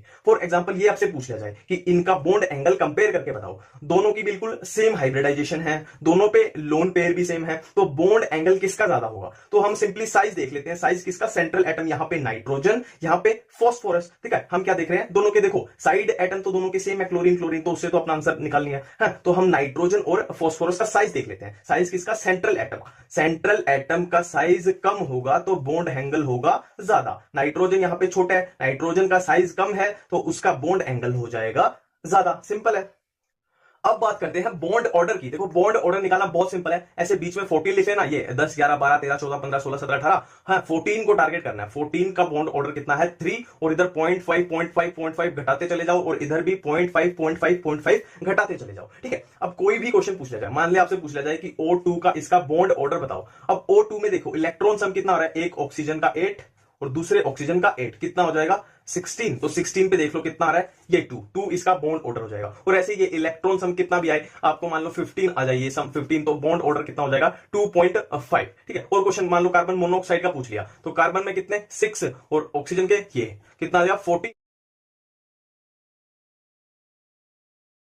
देखो बात सिंपल सी है, पूरी इनऑर्गेनिक केमिस्ट्री में अगर आपसे एसिडिक स्ट्रेंथ या बेसिक स्ट्रेंथ का क्वेश्चन पूछ लिया जाए तो ये दो जड़ी बूटी अप्लाई करनी है। ये क्या बोलती हैं कि acidic strength is directly proportional to electronegativity, और बेसिक स्ट्रेंथ हो जाएगी इनवर्सली प्रोपोर्शनल टू इलेक्ट्रोनेगेटिविटी, ठीक है। अब इस जड़ी बूटी, इस ट्रिक की सिर्फ एक एक्सेप्शन है, एक्सेप्शन क्या है, पीएच यानी पी ब्लॉक के हाइड्राइड्स, पी ब्लॉक के हाइड्राइड्स में ये वाली चीज अप्लाई नहीं होगी, उसमें क्या अप्लाई होगा, acidic strength is directly proportional to size and basic strength is inversely proportional to size. Clear बात है। अब इन्हीं जड़ी बूटी के बेस पे हम करेंगे क्वेश्चन, ठीक है। देखो ये क्वेश्चन है एसिडिक स्ट्रेंथ को कंपेयर करना है, तो सबसे पहले हम एक्सेप्शन को देखेंगे कि कहीं हमसे पी ब्लॉक के हाइड्राइड्स तो नहीं पूछ लिए। अब इसमें देखो कहीं भी हाइड्रोजन नहीं है, मतलब टेंशन मत लो, अपनी जो यूनिवर्सल ट्रिक है वो वाली लगेगी, ठीक है। ये क्या बोलती है कि acidic strength is directly proportional to electronegativity, ठीक है। अब देखो इनमें सब में ऑक्सीजन ऑक्सीजन ऑक्सीजन सेम है ना, इसकी तो हमने देखनी नहीं है, देखनी किसकी है, नाइट्रोजन फॉस्फोरस आर्सेनिक। अब नाइट्रोजन फैमिली के ही मेंबर हैं, तो नाइट्रोजन की जो इलेक्ट्रोनेगेटिविटी मैक्सिमम होगी और इसकी आर्सेनिक की होगी मिनिमम, तो इलेक्ट्रोनेगेटिविटी ज्यादा तो एसिडिक स्ट्रेंथ भी ज्यादा। क्लियर है। अब एक नेक्स्ट क्वेश्चन है, इसमें एसिडिक स्ट्रेंथ को कंपेयर करना है, फिर से वही पहले चेक करो कि एक्सेप्शन तो नहीं पूछ ली, तो ये भी क्या है, ऑक्साइड्स है ना, हाइड्राइड नहीं है, ठीक है। अब देखो ये बोरोन फैमिली है, बोरोन एल्यूमिनियम गैलियम, ठीक है। अब देखो इसमें क्या है, बोरोन की इलेक्ट्रोनेगेटिविटी मैक्सिमम और इसकी मिनिमम, तो इसकी एसिडिक स्ट्रेंथ भी हो जाएगी मैक्सिमम। क्लियर बात है। अब देखो नेक्स्ट क्वेश्चन करते हैं, इसमें बताओ एसिडिक स्ट्रेंथ को कंपेयर करके, तो सबसे पहले चेक करना है कि हमसे एक्सेप्शन तो नहीं पूछ ली गई, तो ये भी नाइट्रोजन के ऑक्साइड्स हैं, ठीक है। क्लियर बात है, मतलब ये नहीं अपनी यूनिवर्सल वाली ट्रिक लगेगी। तो देखो ये तो ऑक्सीजन कॉमन है और इसमें तो नाइट्रोजन भी कॉमन है। अब क्या करें, अब हम फंस गए कि इलेक्ट्रोनेगेटिविटी कैसे चेक करें, तो अब सिंपली हम क्या करेंगे, नाइट्रोजन की ऑक्सीडेशन स्टेट निकालेंगे, इसमें +1 और इसमें +2 और इसमें कितनी +3, तो इस नाइट्रोजन पे है सबसे ज्यादा पॉजिटिव चार्ज, मतलब इसकी इलेक्ट्रोनेगेटिविटी हो गई मैक्सिमम, है ना। सबसे ज्यादा पॉजिटिव चार्ज मतलब इलेक्ट्रॉन को सबसे ज्यादा अट्रैक्ट करेगा, इसकी मैक्सिमम इलेक्ट्रोनेगेटिविटी, इसकी मिनिमम, तो acidic strength is directly proportional to electronegativity, तो ये अपने पास ऑर्डर बन गया, ठीक है। अब नेक्स्ट क्वेश्चन है, देखो इसमें एसिडिक स्ट्रेंथ कंपेयर करके बताओ। अब सबसे पहले चेक करना है कि पी ब्लॉक के हाइड्राइड्स तो नहीं पूछ लिया अपने से, तो ध्यान से देखो ये है पी ब्लॉक के हाइड्राइड्स, क्या है हाइड्रोजन हाइड्रोजन हाइड्रोजन, और ये है बाकी के क्या है पी ब्लॉक के एलिमेंट्स। क्लियर है। अब इसमें ये वाली ट्रिक नहीं लगेगी, इसमें लगेगी ये acidic strength is directly proportional to size. अब हाइड्रोजन सब में सेम है तो उसके साइज का कोई लेना देना नहीं है, तो बचे क्या इनके साइज। अब देखो ऑक्सीजन फैमिली में ऑक्सीजन सबसे छोटा और ये हो जाएगा सबसे बड़ा, है ना। डाउन दी ग्रुप क्या होता है साइज इंक्रीज होता है, तो ये अपने पास ऑर्डर बन जाएगा, ये अपने पास ऑर्डर बन जाएगा ना, ये मैक्सिमम एसिडिक हो जाएगा। क्लियर बात है। अब देखो नेक्स्ट क्वेश्चन करते हैं बेसिक स्ट्रेंथ का। देखो इसमें कंपेयर करके बताओ बेसिक स्ट्रेंथ। तो सबसे पहले अपनी बेसिक चीज चेक करनी है कि हमसे कहीं एक्सेप्शन तो नहीं पूछ ली, पी ब्लॉक के हाइड्राइड तो नहीं पूछ लिए, तो ये है हाइड्रोक्साइड और किसके हैं एस ब्लॉक के, तो टेंशन मत लो। ठीक है, तो अपनी यूनिवर्सल वाली ट्रिक लगानी है। तो इसमें क्या है basic strength is inversely proportional to electronegativity. अब देखो डाउन दी ग्रुप क्या होती है इलेक्ट्रोनेगेटिविटी डिक्रीज होती है, तो लिथियम की जो EN है वो मैक्सिमम है ना, लिथियम की इलेक्ट्रोनेगेटिविटी मैक्सिमम है, तो इलेक्ट्रोनेगेटिविटी मैक्सिमम तो बेसिक स्ट्रेंथ इसकी हो जाएगी मिनिमम, और इसकी इलेक्ट्रोनेगेटिविटी मिनिमम और इसकी बेसिक स्ट्रेंथ हो जाएगी मैक्सिमम, तो ये अपने पास ऑर्डर बन जाएगा। ठीक है, क्लियर बात है। अब एक और बेसिक स्ट्रेंथ का क्वेश्चन है। देखो सबसे पहले कि पी ब्लॉक के हाइड्राइड्स तो नहीं पूछ लिए, तो ये सिंपली है ऑक्साइड और एस ब्लॉक है, कोई टेंशन वाली बात नहीं है, अपनी यूनिवर्सल ट्रिक लगेगी। ठीक है, इसमें क्या देखना है सबसे पहले इलेक्ट्रोनेगेटिविटी देखते हैं। देखो बेरिलियम है, बेरिलियम फिर डाउन द ग्रुप क्या है डिक्रीज होगी, मतलब बेरिलियम की इलेक्ट्रोनेगेटिविटी मैक्सिमम और बेसिक स्ट्रेंथ मिनिमम, इसकी क्या है इसकी इलेक्ट्रोनेगेटिविटी मिनिमम और बेसिक स्ट्रेंथ मैक्सिमम, इनवर्सली है ना, तो ये अपने पास ऑर्डर बन जाएगा। क्लियर बात है। अब एसिडिक एंड बेसिक स्ट्रेंथ के बाद हम करने वाले हैं पोलराइजेशन या फजांस रूल। ठीक है, इसमें भी आपको दो ही जड़ी बूटी याद रखनी है। पहली जड़ी बूटी क्या बोलती है कि polarization is directly proportional to covalent character and inversely proportional to ionic character. ठीक है, अब आपसे क्वेश्चन कैसे पूछा जाएगा, आपको पूछ लेंगे कि कोवेलेंट कैरेक्टर का ऑर्डर बताओ या आयनिक कैरेक्टर का ऑर्डर बताओ। ठीक है, अब आपको सिंपली पता है covalent character is directly proportional to polarization. अब पोलराइजेशन कैसे चेक करेंगे, देखो इसमें दो स्टेप है। पहले हम पहला स्टेप लगाएंगे और पहला स्टेप अगर हमारा फेल हो जाता है तब हम दूसरे पे जाएंगे। पहले से आंसर आ गया तो बहुत अच्छी बात है। ठीक है, देखो polarization is directly proportional to charge. ठीक है, जितना ज्यादा चार्ज होगा उतनी ज्यादा पोलराइजेशन। तो अब ये चार्ज पॉजिटिव है नेगेटिव है कोई फर्क नहीं पड़ता। अब देखो अगर ये स्टेप से आंसर आ गया तो बहुत अच्छी बात है, नहीं आया तो हम अगले स्टेप पे जाएंगे कि polarization is directly proportional to size of anion and inversely proportional to size of cation. और इसकी सिंपल सी ट्रिक है, कटायन एनायन में पक्का कंफ्यूज हो जाओगे। देखो पैनासोनिक का P फॉर पोलराइजेशन, पैनासोनिक का AC, पैनासोनिक का AC। अब देखो ये आपसे क्वेश्चन पूछ लिया कि इसमें कोवेलेंट कैरेक्टर का ऑर्डर लगा के बताओ। ठीक है, अब हमें सिंपली पता है कि covalent character is directly proportional to polarization, और पोलराइजेशन का पहला स्टेप क्या बोलता है, polarization is directly proportional to charge. ठीक है, अब सिंपली चार्ज देख लेते हैं। देखो क्लोरीन क्लोरीन क्लोरीन सब में कॉमन है, सब में -1 होगा क्लोरीन पे, तो ये तो कॉमन आ गया, चार्ज सब में बराबर है। और इधर सोडियम पे +1, Mg पे +2 और एल्यूमिनियम पे +3, तो जिसमें जितना ज्यादा चार्ज उतनी ज्यादा पोलराइजेशन, तो इसकी क्या होगी पोलराइजेशन सबसे ज्यादा तो कोवेलेंट कैरेक्टर भी सबसे ज्यादा। ठीक है, अब सेम एग्जांपल से अगर आप पूछ ले कि आयनिक कैरेक्टर का ऑर्डर बताओ, तो आयनिक क्या है इनवर्सली है, तो इसके लिए बिल्कुल ऑपोजिट ऑर्डर हो जाएगा, है ना, सेम ही बात है। ठीक है, अब एक नेक्स्ट क्वेश्चन देखो, इसमें कोवेलेंट कैरेक्टर बताओ, तो covalent character is directly proportional to polarization, और polarization is directly proportional to पहला स्टेप क्या बोलता है चार्ज। ठीक है, देखो क्लोरीन सब में -1 और बेरिलियम +2, Mg भी +2 और कैल्शियम भी +2। अब चार्ज तो क्या हो गया अपना इक्वल हो गया, मतलब इस वाले से आंसर नहीं आ रहा। अब हमें जाना पड़ेगा नेक्स्ट स्टेप पे। अब देखो क्लोरीन क्लोरीन क्लोरीन सब में कॉमन है, तो इसका तो साइज हम कंपेयर कर ही नहीं सकते, तो किसका करेंगे हम कटायन का करेंगे। अब कटायन का देख लो, देखो बेरिलियम सबसे छोटा है और कैल्शियम इसमें सबसे बड़ा है, तो जितना छोटा कटायन होगा पोलराइजेशन उतनी ज्यादा होगी, और पोलराइजेशन जितनी ज्यादा कोवेलेंट कैरेक्टर उतना ज्यादा, और आयनिक उतना कम। ठीक है, ये आयनिक के लिए आ गया। ठीक है, ये पोलराइजेशन कोवेलेंट का ऑर्डर आ गया और आयनिक के लिए बिल्कुल उल्टा हो जाएगा। एक और क्वेश्चन करके देख लेते हैं, कोवेलेंट कैरेक्टर का ऑर्डर लगाना है। ठीक है, covalent character is directly proportional to polarization and polarization is directly proportional to charge. Charge देख दो, फ्लोरीन पे -1, क्लोरीन पे -1, ब्रोमीन पे -1, कैल्शियम पे +2 ठीक है, मतलब अपना पहला स्टेप हो गया फ्लोप। अब हम चलेंगे नेक्स्ट वाले पे। इसमें क्या है, अब देखो कैल्शियम क्या है कटायन, कैल्शियम सब में बराबर है, तो कटायन वाले से तो अपना आंसर आएगा नहीं, तो बचा क्या अनायन। ठीक है, अनायन जितना बड़ा होगा उतनी पोलराइजेशन ज्यादा। अब देखो फ्लोरीन क्लोरीन ब्रोमीन, ब्रोमीन है सबसे बड़ा, तो ब्रोमीन की पोलराइजेशन सबसे ज्यादा, ब्रोमीन ब्रोमीन का कोवेलेंट कैरेक्टर सबसे ज्यादा, ठीक है, क्लियर है ना ये, बिल्कुल। अब आयनिक कैरेक्टर का क्वेश्चन पूछ ले तो बिल्कुल इसके ऑपोजिट हो जाएगा, ये आयनिक का ऑर्डर आ जाएगा, क्लियर है ये बातें।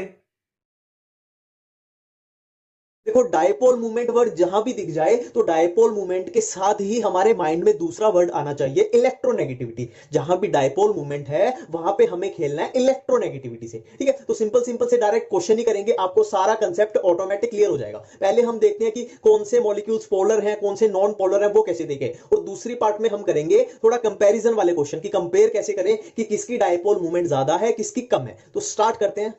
अब सिंपली मॉलिक्यूल्स में क्या चलता है कि जो टर्मिनल एटम होते हैं ना, जैसे इसमें ऑक्सीजन है, फ्लोरीन है, क्लोरीन है, टर्मिनल एटम्स की नॉर्मली क्या होता है, कंपाउंड मॉलिक्यूल बनते ही इस तरीके से हैं कि टर्मिनल एटम्स की इलेक्ट्रोनेगेटिविटी ज्यादा होती है। और जो सेंट्रल एटम है, जैसे कार्बन है, इसमें बोरोन है, इसमें बेरिलियम है, इनकी सेंट्रल एटम्स की इलेक्ट्रोनेगेटिविटी कम होती है। अब देखो क्वेश्चन स्टार्ट करते हैं। सबसे पहला देखो, इसमें बताओ कि ये पोलर है या नॉन पोलर है। तो ऑक्सीजन की इलेक्ट्रोनेगेटिविटी ज्यादा, तो ये वाला ऑक्सीजन इधर इलेक्ट्रॉन खींच रहा है, ये वाला इधर खींच रहा है। अब नेट फोर्स हो गया जीरो, अब नेट फोर्स हो गया जीरो, मतलब इस मॉलिक्यूल में पोलैरिटी नहीं है, तो ये क्या हो जाएगा, नॉन पोलर। अब सेकंड क्वेश्चन देखो, ये फ्लोरीन इधर खींचेगा, ये फ्लोरीन इधर को खींचेगा, और ये इधर को खींचेगा। अब इन दोनों का नेट फोर्स क्या आएगा, इस वाले का नेट फोर्स आएगा इधर, जो कैंसिल हो जाएगा इस वाले से, तो ये मॉलिक्यूल भी हो गया नॉन पोलर, सिंपल है।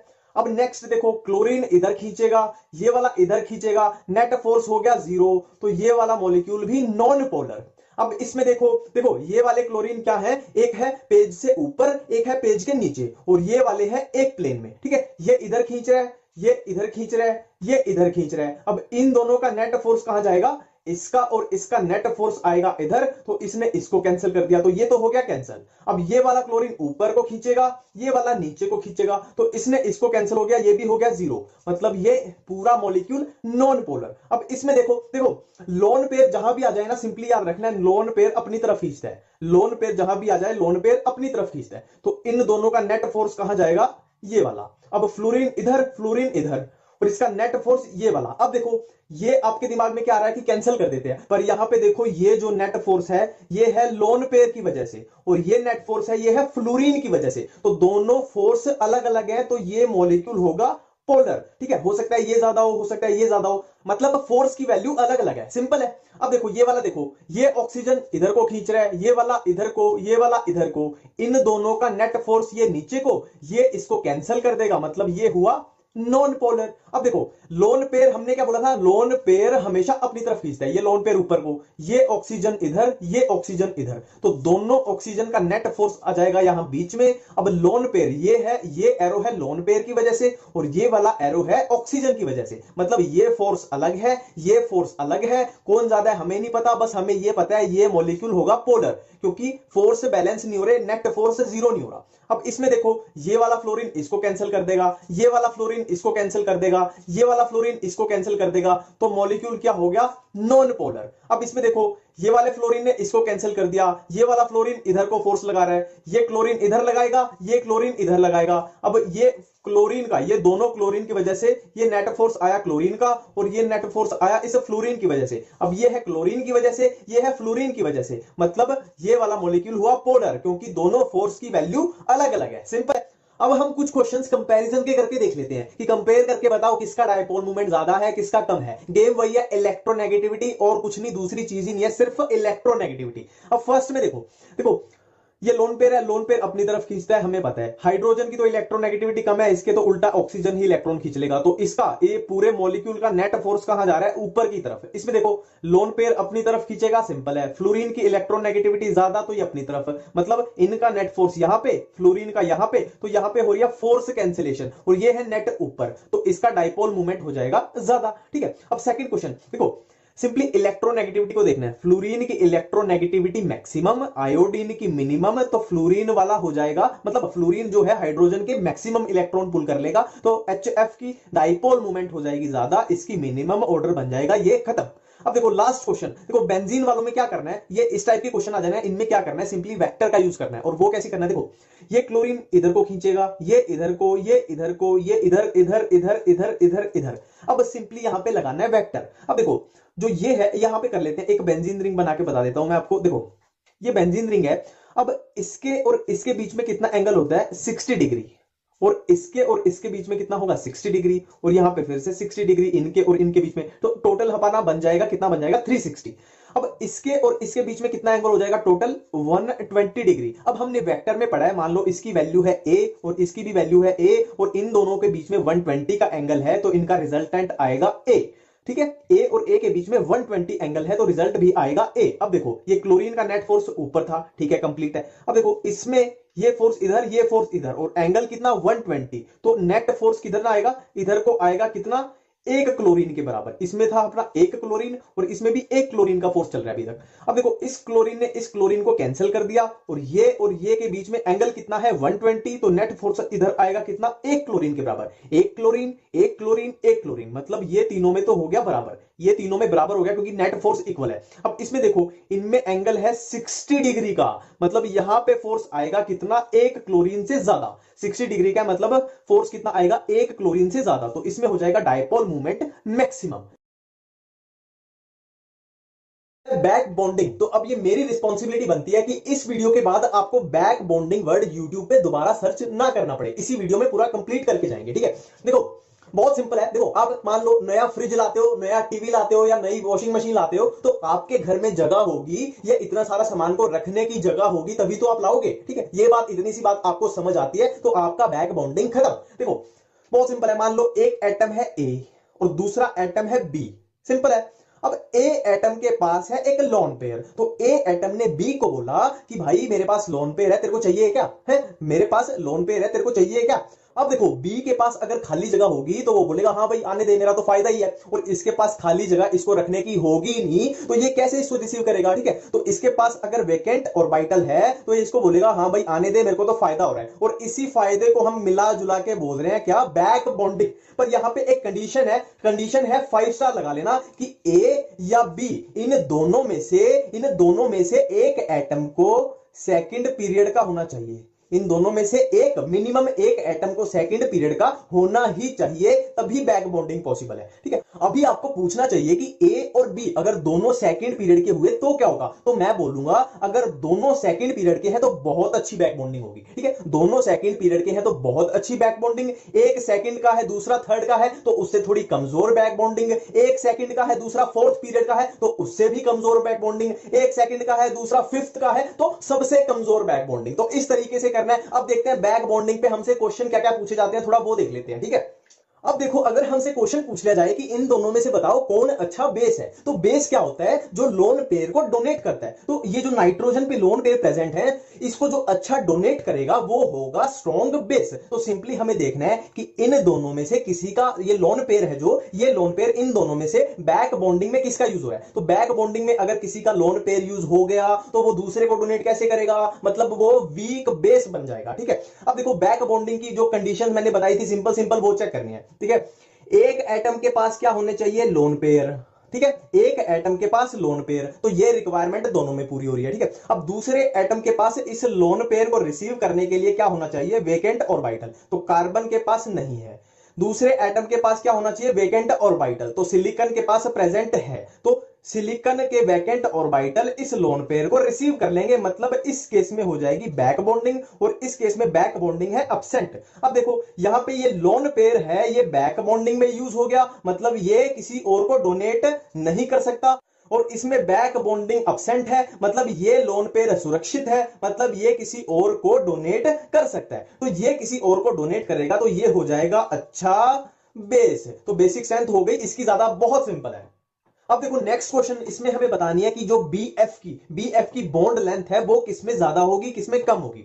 तो सिंपली देखो बैक बॉन्डिंग देखते हैं। बैक बॉन्डिंग का बेसिक स्टेप क्या है कि वही एक एटम के पास लोन पेयर और दूसरे एटम के पास वैकेंट ऑर्बिटल, और दोनों में से एक एटम सेकंड पीरियड का होना चाहिए। सिंपल है, इतनी सी बात देखनी है। देखो यहां पे देखो, इसमें देखते हैं पहले, बोरोन सेकंड पीरियड का है, बिल्कुल है, फ्लोरीन सेकंड पीरियड का है, बिल्कुल है, तो सेकंड पीरियड वाली रिक्वायरमेंट अपनी पूरी। अब देखो एक एटम में वैकेंट ऑर्बिटल, तो बोरोन के पास वैकेंट ऑर्बिटल है, बिल्कुल है, और फ्लोरीन के पास लोन पेयर है, बिल्कुल है। तो ये फ्लोरीन के लोन पेयर ये बोरोन के पास आ जाएंगे, तो ये सिंगल बॉन्ड था, ये डबल बॉन्ड बन जाएगा। सिंपल है। अब इसमें देखते हैं, देखो यहां पे सिंपली क्या है, जो बोरोन के पास वैकेंट ऑर्बिटल थे ये है BF4 माइनस, तो ये जो यहां पे ये चीज आई, इसने क्या किया, तो बोरोन के वैकेंट ऑर्बिटल थे उसको खत्म कर दिया। तो यहां पे ये जो फ्लोरीन के लोन पेयर हैं, ये जो इसके वैकेंट ऑर्बिटल में आने चाहिए थे वो नहीं आ पाएंगे, क्योंकि इसका वैकेंट ऑर्बिटल ऑलरेडी इसने, इस माइनस ने खत्म कर दिया। तो यहां पे बैक बॉन्डिंग नहीं होगी और इसमें होगी। तो अब हमें क्या बताना है, बॉन्ड लेंथ। देखो इसमें BF की है सिंगल बॉन्ड, सिंगल बॉन्ड, और यहां पे बैक बॉन्डिंग की वजह से बन गया डबल बॉन्ड। तो डबल बॉन्ड की जो लेंथ होती है वो सिंगल बॉन्ड से हमेशा कम होती है। बहुत सिंपल है। अब देखो नेक्स्ट क्वेश्चन, इसमें हमें क्या बतानी है, बैक बॉन्डिंग की स्ट्रेंथ। तो स्ट्रेंथ बताने से पहले हम पहले चेक तो कर लें कि बैक बॉन्डिंग हो भी रही है कि नहीं हो रही। तो बैक बॉन्डिंग के वही बेसिक स्टेप, एक एटम के पास वैकेंट ऑर्बिटल और दूसरे के पास लोन पेयर। तो वैकेंट ऑर्बिटल वाले देख लेते हैं। बोरोन है, सब में बोरोन है, तो बोरोन के पास वैकेंट ऑर्बिटल होता है, तो इसमें भी होगा, इसमें भी होगा, इसमें भी होगा। सिंपल है। अब देखना है दूसरे एटम के पास लोन पेयर। तो फ्लोरीन पे लोन पेयर होते हैं, क्लोरीन पे भी होते हैं, ब्रोमीन पे भी होते हैं, आयोडीन पे भी होते हैं। और तीसरी कंडीशन क्या थी कि दोनों एटम में से एक एटम को सेकंड पीरियड का होना पड़ेगा। ठीक है, तो इसमें बोरोन देख लो, सब में ही सेकंड पीरियड है, तो बाकी का तो हमें देखना ही नहीं। ठीक है, अब देखते हैं कि बैक बॉन्डिंग की स्ट्रेंथ। ठीक है, अब देखो ये है सेकंड पीरियड का, फ्लोरीन है सेकंड पीरियड का, बोरोन सब में सेकंड पीरियड का हो जाएगा। अब ये क्लोरीन है थर्ड पीरियड, ये है फोर्थ पीरियड, ये है फिफ्थ पीरियड।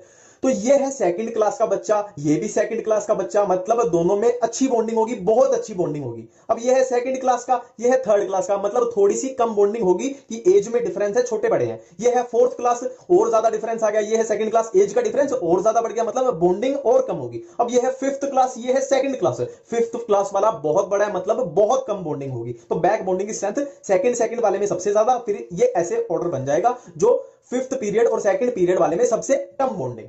तो ये सिंपल सा एक रूल बना लो कि बैक बॉन्डिंग सेम पीरियड वाले एटम में बहुत अच्छी होगी, डिफरेंट पीरियड वाले में थोड़ी खराब होगी। ठीक है, तो ये बैक बॉन्डिंग के यही 2-3 टाइप के क्वेश्चन बनते हैं, अपनी बुक में ढूंढ ढूंढ के कर लो आप। ठीक है, बेसिक रूल वही चलेगा, एक एटम के पास लोन पेयर, दूसरे के पास वैकेंट ऑर्बिटल, और दोनों एटम में से एक एटम को मिनिमम होना पड़ेगा सेकंड पीरियड का।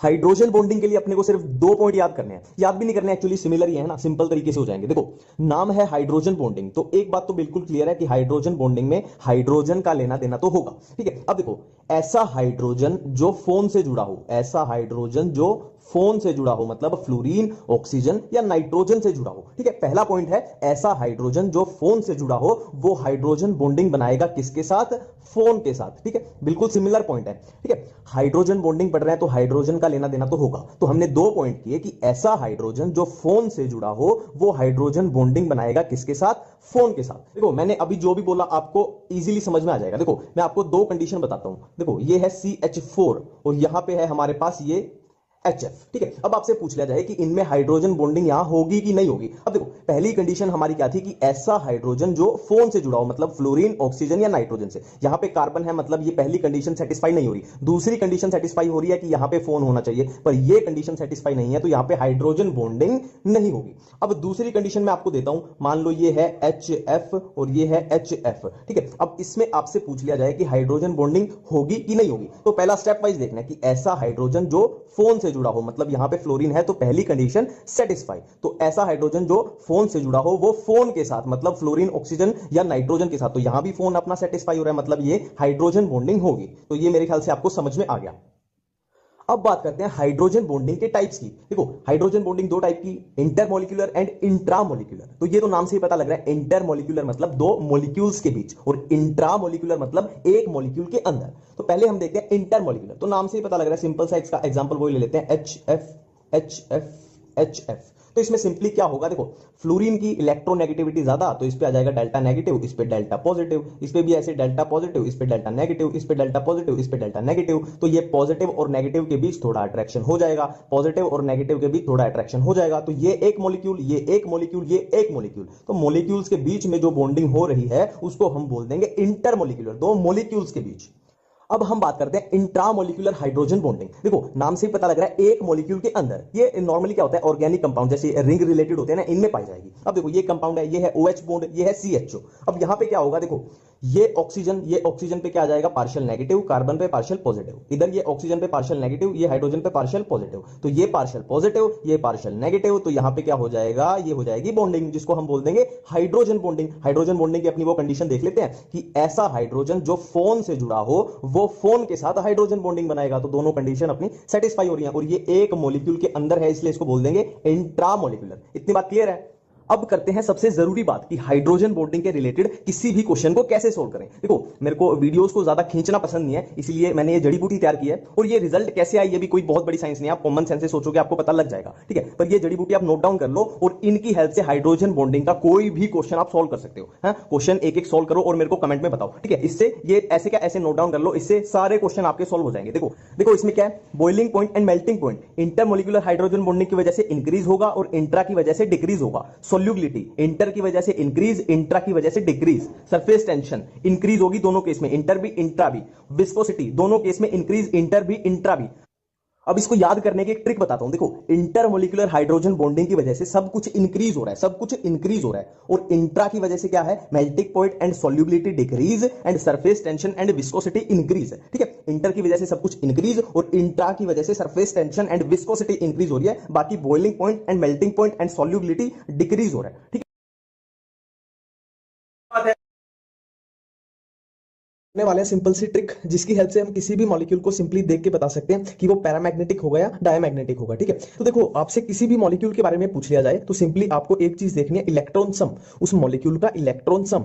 अगर उस मॉलिक्यूल का इलेक्ट्रॉन सम इवन आता है तो वो मॉलिक्यूल होगा डायमैग्नेटिक, और अगर इलेक्ट्रॉन सम ओड आता है तो वो मॉलिक्यूल होगा पैरामैग्नेटिक, ठीक है। पर इस मेथड की छोटी सी एक्सेप्शन है, वो है दशहरा और 16 सोमवार। इसको ऐसे ही याद रखना है, नहीं तो आप भूल जाओगे, ठीक है। दशहरा और 16 सोमवार, दशहरा से आया 10 और 16 सोमवार से 16, 10 एंड 16। देखो 10 एंड 16 वैसे तो इवन नंबर है तो होने तो चाहिए डायमैग्नेटिक, पर ये होते हैं पैरामैग्नेटिक, इसलिए एक्सेप्शन है, ठीक है। अब अपने मेथड का यूज करके कुछ एग्जांपल्स देख लेते हैं। देखो फर्स्ट है H2 में इलेक्ट्रॉन सम कितना हुआ 2, तो 2 है इवन नंबर, तो ये हो जाएगा डायमैग्नेटिक, ठीक है। H2+ में इलेक्ट्रॉन सम हुआ 1, तो 1 हो गया ऑड नंबर, तो ये हो जाएगा पैरामैग्नेटिक। N2 में इलेक्ट्रॉन सम आया 14, तो 14 है इवन नंबर, तो N2 हो जाएगा डायमैग्नेटिक। O2 है 16, तो 16 सोमवार, 16 हमारे पास क्या था, एक्सेप्शन, तो ये हो जाएगा पैरामैग्नेटिक। वैसे तो ये इवन था, होना तो चाहिए था डायमैग्नेटिक, पर 16 सोमवार और दशहरा क्या थे, एक्सेप्शन, तो ये हो जाएगा पैरामैग्नेटिक, ठीक है। O2+ में इलेक्ट्रॉन सम आया 15, मतलब ऑड नंबर, तो ये हो जाएगा पैरामैग्नेटिक, ठीक है। फॉर्मल चार्ज बिल्कुल इजी मेथड से कैसे निकालें। देखो ये CO2 का मॉलिक्यूल है, अब इसमें हमको बोल दिया जाए कि इस कार्बन का फॉर्मल चार्ज निकाल लो, तो बिल्कुल सिंपल सा मेथड है। देखो कार्बन का हमें निकालना है फॉर्मल चार्ज, तो सबसे पहले जिस भी एटम का फॉर्मल चार्ज निकालना है उसके वैलेंस इलेक्ट्रॉन लिख लो। अब कार्बन के वैलेंस इलेक्ट्रॉन हमको पता है कितने, 4, ठीक है। अब इसमें से माइनस कर दो, माइनस क्या करना है वो बताता हूं, इस पे ध्यान देना। देखो इस पर्टिकुलर मॉलिक्यूल में है ना, ये CO2 का मॉलिक्यूल है, तो CO2 के मॉलिक्यूल में इस कार्बन के पास जितने इलेक्ट्रॉन है उसको माइनस कर दो, सिंपल है। देखो इस कार्बन के पास कितने इलेक्ट्रॉन है, मान लो ये पॉइंट, अब अगर मैं ऐसे ड्रॉ करूं इसको, तो देखो यहां पे ये 2 इलेक्ट्रॉन इस कार्बन के, ये 2 किसके हैं, ऑक्सीजन के। सेम यहां पे ये 2 इलेक्ट्रॉन है कार्बन के और ये 2 हैं ऑक्सीजन के। तो इस कार्बन के पास टोटल कितने इलेक्ट्रॉन है, 1 2 3 4, और कोई भी लोन पेयर प्रेजेंट नहीं है, ठीक है। तो कितने हैं, 4, तो इसका फॉर्मल चार्ज आ जाएगा 0, 4 - 4 0। अब नेक्स्ट अगर हम बात करें कि ऑक्सीजन का फॉर्मल चार्ज निकालना है, ठीक है, तो सेम मेथड है। सबसे पहले ऑक्सीजन के वैलेंस इलेक्ट्रॉन निकलो, कितने, 6, माइनस इस पर्टिकुलर मॉलिक्यूल में ऑक्सीजन के पास कितने इलेक्ट्रॉन है काउंट कर लेते हैं, तो 1 2 और 2 लोन पेयर है, ठीक है। 2 + 2 + 2 कितने हो जाएंगे, 6, तो कितना आ जाएगा, 0, और सेम इस ऑक्सीजन के लिए भी कितना आ जाएगा, 0, ठीक है। क्लियर है। अब एक और एग्जांपल लेके देख लेते हैं। देखो ये ओजोन का मॉलिक्यूल है, कुछ ऐसे है, इस ऑक्सीजन के पास 2 लोन पेयर, इसके पास 1 और इसके पास 3, ठीक है। अब इन ऑक्सीजन की हम कर देते हैं नंबरिंग, ये ऑक्सीजन नंबर 1, ये ऑक्सीजन नंबर 2 और ये ऑक्सीजन नंबर 3। तो सबसे पहले हम निकालते हैं इस वाले ऑक्सीजन का, ऑक्सीजन नंबर 1 वाले का फॉर्मल चार्ज। तो देखो ऑक्सीजन नंबर 1 हो या 2 हो या 3 हो, एक बात तो क्लियर है कि ऑक्सीजन के जो वैलेंस इलेक्ट्रॉन है वो सेम रहेंगे, क्या रहेंगे, 6, ठीक है। अब देखो माइनस क्या करना है कि इस पर्टिकुलर मॉलिक्यूल में ऑक्सीजन नंबर 1 के पास कितने इलेक्ट्रॉन है, कितने इलेक्ट्रॉन है काउंट कर लेते हैं, ठीक है। तो ये देखो ये 2 हैं इस वाले ऑक्सीजन के और ये 2 हैं ऑक्सीजन नंबर 2 वाले के, तो इसके पास कितने इलेक्ट्रॉन है, 1 2 3 4 5 6, तो 6 - 6, ठीक है, कितना आ गया, ये 0। अब ऑक्सीजन नंबर 2 की जब बात करें तो 6 माइनस कितना करना है, जितना इसके पास इलेक्ट्रॉन है, तो इसके पास कितने इलेक्ट्रॉन है, ये देखो ये एक है इस ऑक्सीजन का और ये एक है इस ऑक्सीजन का, तो इसके पास कितने हैं, 1 2 3 और 4 5, ये लोन पेयर वाले, ठीक है। तो कितना आ जाएगा, 5। ये कितना आ गया +1, है ना। अब ऑक्सीजन नंबर 3 की बात करें तो इसके पास कितने इलेक्ट्रॉन है इस पर्टिकुलर मॉलिक्यूल में, देखो ये 1 और 3 लोन पेयर, 1 2 3 4 5 6 और एक ये 1 हो गया, कितना हो गया 7, तो ये कितना आ जाएगा -1, ठीक है। ये अपना फॉर्मल चार्ज का सिंपल सा फंड है। Contact process and lead chamber process. अब इसकी बहुत ही सिंपल ट्रिक है, आप सबको पता है नेपोटिज्म क्या होता है। देखो नेपोटिज्म का मतलब होता है कोई भी बड़ा एक्टर है, मान लो सलमान खान है, सलमान खान अपने करीबी लोगों को, मतलब जो उसको कॉन्टैक्ट में है, उनको लीड रोल दिलवाता है, ठीक है। तो यही अपनी ट्रिक है सिंपल सी, सलमान खान अपने कॉन्टैक्ट वाले लोगों को लीड रोल दिलवाता है। अब इस ट्रिक में देखो, सलमान से हमारे पास आया सल्फ्यूरिक एसिड, और कॉन्टैक्ट से आया कॉन्टैक्ट प्रोसेस, और लीड रोल से लीड से आया लेड चैम्बर प्रोसेस। अब देखो बहुत ही सिंपल हो गया कि सल्फ्यूरिक एसिड की फॉर्मेशन के लिए दो प्रोसेस यूज होती हैं, कॉन्टैक्ट प्रोसेस और लेड चैम्बर प्रोसेस, ठीक है, क्लियर है। अब नेक्स्ट पे चलते हैं, Ostwald process and Birkeland Eyde process. अब ये कहां यूज होती है, किसके लिए है, ठीक है। अब देखो सिंपल सा है कि रात को बाहर ओस गिरती है, नाइट, ठीक है, नाइट मतलब रात, नाइट के वक्त बाहर ओस गिरती है, सीधी सी बात है, बाहर ही गिरेगी, घर के अंदर तो ओस गिरेगी नहीं। तो यही ट्रिक है अपनी, नाइट को बाहर ओस गिरती है। अब देखो नाइट से हमारे पास क्या आ जाएगा, नाइट्रिक एसिड, और बाहर से हमारे पास आ जाएगा बर्कलैंड आइड प्रोसेस, और ओस ओस से आ जाएगा हमारे पास ओस्टवाल्ड प्रोसेस। तो नाइट्रिक एसिड की फॉर्मेशन के लिए जो प्रोसेस यूज होती है, एक तो होगी बर्कलैंड आइड प्रोसेस और दूसरी होगी ओस्टवाल्ड प्रोसेस, ठीक है, क्लियर है। नेक्स्ट पे चलते हैं, नेक्स्ट पे चलने से पहले थोड़ा हारमोनियम बजा लेते हैं, ठीक है। हारमोनियम, ये याद रखना, हारमोनियम सिंपल सा है, हार और मोनियम को अलग कर दो। हार से हमारे पास आया हेबर प्रोसेस और मोनियम से आया अमोनिया, ठीक है। हारमोनियम, हार से हमारे पास आया हेबर प्रोसेस और मोनियम से आया ammonia, means Haber process is used for the formation of ammonia, ठीक है। अमोनिया की फॉर्मेशन के लिए कौन सी प्रोसेस यूज होती है, हेबर प्रोसेस, ठीक है। अब नेक्स्ट एक हमारे पास आती है सोल्वे प्रोसेस। अब ये भी नाम से ही बता दे कि इसमें क्या होता है। देखो सोल्वे में कुछ नहीं करना, आपको सिर्फ सोल्वे का पार्टीशन कर देना है, ठीक है। सोल्वे का पार्टीशन कर दिया तो सोल उधर चला गया और वे उधर चला गया। अब सोल से हमारे पास आया सोडियम, SO, ठीक है। सोल से हमारे पास आया सोडियम और वे का मतलब होता है रास्ता, इंग्लिश में वे, हिंदी में रास्ता। अब रास्ते पे क्या चलती है, कार, तो कार से हमारे पास आया कार्बोनेट, ठीक है। वे रास्ते पे चलेगी कार, तो कार से आया कार्बोनेट, तो उधर सोडियम इधर कार्बोनेट। तो Solvay process is used for the formation of sodium carbonate, ठीक है। एक बहुत इंपॉर्टेंट है कि क्लोरीन की फॉर्मेशन के लिए कौन सी प्रोसेस यूज होती है, क्लोरीन की फॉर्मेशन के लिए कौन सी प्रोसेस यूज होती है। अब देखो कॉमन सेंस है, सबको पता है कि क्लोरीन एक गैस होती है, क्लोरीन एक गैस होती है, और इसको किसी वेसल में रखोगे तो गैस उड़ जाएगी, ओपन वेसल में रखोगे तो गैस उड़ जाएगी, तो इसको ढक्कन लगाना पड़ेगा वेसल को, ठीक है, ढक्कन लगाना पड़ेगा। तो क्लोरीन गैस की वेसल को ढक्कन लगाना पड़ेगा, ढक्कन से याद आएगा डेक्कन, ढक्कन से याद आया डेक्कन, तो Deccan process is used for the formation of chlorine. तो यहां क्लियर हो गया। तो लास्ट है हमारे पास डोज प्रोसेस। अब डोज प्रोसेस यूज होती है for the formation of phenol. अब सबको पता है कि फिनोल एक टाइप का एल्कोहल है, ठीक है, एक टाइप का एल्कोहल है। अब इसको याद कैसे रखें, अब देखो डोज में आ रहा है DO2, और किसी भी इंसान को दो कब नजर आता है, जब वो शराब पी लेता है, जब एल्कोहल पी लेता है, तो एल्कोहल से याद आ जाएगा फिनोल है। तो dose process is used for the formation of phenol. इस वीडियो में हम बात करने वाले हैं इनर्ट पेयर इफेक्ट के बारे में। देखो सबसे पहली बात करते हैं कि इनर्ट पेयर इफेक्ट होता कहां पे है। देखो नॉर्मली कहां पे, boron family, carbon family, nitrogen family and oxygen family. पहली बात बिल्कुल क्लियर है। अब बात करते हैं कि इनर्ट पेयर इफेक्ट होता क्या है। देखो यहां पे देखो बोरोन फैमिली में यहां पे वैलेंस इलेक्ट्रॉन कितने हैं, 2 + 1 3, मतलब बोरोन फैमिली की मैक्सिमम ऑक्सीडेशन स्टेट +3। यहां पे वैलेंस इलेक्ट्रॉन कितने 4, तो मैक्सिमम ऑक्सीडेशन स्टेट +4। ऐसे ही इसकी वैलेंस इलेक्ट्रॉन कितने हो जाएंगे 5, तो मैक्सिमम ऑक्सीडेशन स्टेट +5, और इसकी कितनी हो जाएगी +6। इतनी बात बिल्कुल क्लियर है। मतलब नॉर्मली क्या होगा, बोरोन फैमिली मैक्सिमम कितनी ऑक्सीडेशन स्टेट शो करेगी +3, कार्बन वाली +4, नाइट्रोजन वाली +5 एंड ऑक्सीजन वाली फैमिली मैक्सिमम ऑक्सीडेशन स्टेट कितनी +6।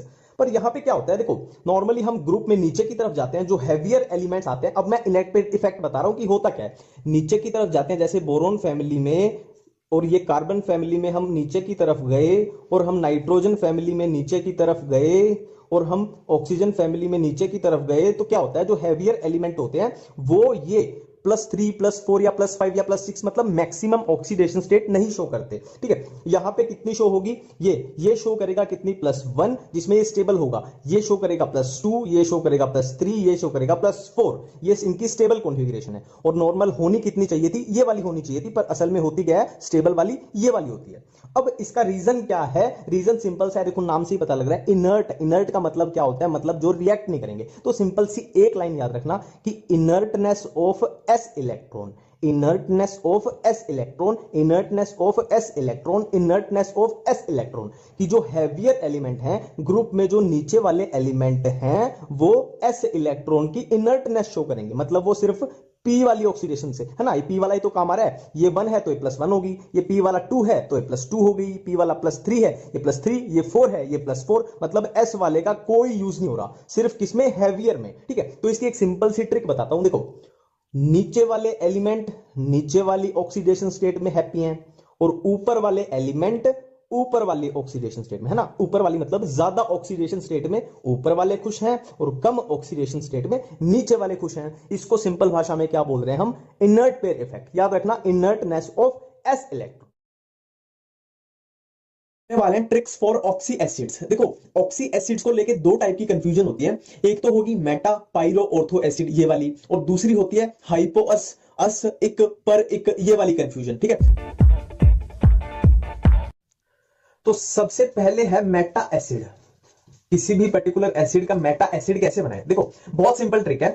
जो मेटा वर्ड है वो स्टार्ट हो रहा है एम लेटर से, ठीक है। एम लेटर से हमें याद आएगा मोनो, ठीक है। मोनो, मोनो का मतलब क्या होता है, 1। अब ये हमारे पास ट्रिक बन गई, एम से मोनो, मोनो का मतलब 1, तो हमारे पास 1 से ट्रिक बन गई कि अगर हम 1 मॉलिक्यूल ऑफ एसिड में से 1 मॉलिक्यूल ऑफ एसिड में से 1 मॉलिक्यूल ऑफ वाटर को रिमूव कर दें तो हमारे पास क्या बन जाएगा, हमारे पास क्या बन जाएगा, उस एसिड का मेटा एसिड, ठीक है। ये हमारे पास ट्रिक आ गई कि मेटा स्टार्ट हो रहा है एम से हमारे पास आया मोनो, मोनो का मतलब 1, तो 1 से हमें याद आया 1 मॉलिक्यूल ऑफ एसिड में से 1 मॉलिक्यूल ऑफ वाटर को रिमूव कर दें तो बन जाएगा मेटा एसिड। इसका एक एग्जांपल करके देख लेते हैं। देखो ये है, मान लो ये है फॉस्फोरिक एसिड, अब इसका बनाना है हमें मेटा एसिड, तो 1 मॉलिक्यूल ऑफ एसिड में से 1 मॉलिक्यूल ऑफ वाटर को रिमूव कर दिया, तो 1 मॉलिक्यूल ऑफ फॉस्फोरिक एसिड में से 1 मॉलिक्यूल ऑफ वाटर को रिमूव कर दिया, तो हमारे पास क्या बचेगा, HPO3। तो ये क्या बन जाएगा हमारे पास, मेटा फॉस्फोरिक एसिड। ये था हमारे पास फॉस्फोरिक एसिड, ये बन जाएगा मेटा फॉस्फोरिक एसिड, ठीक है,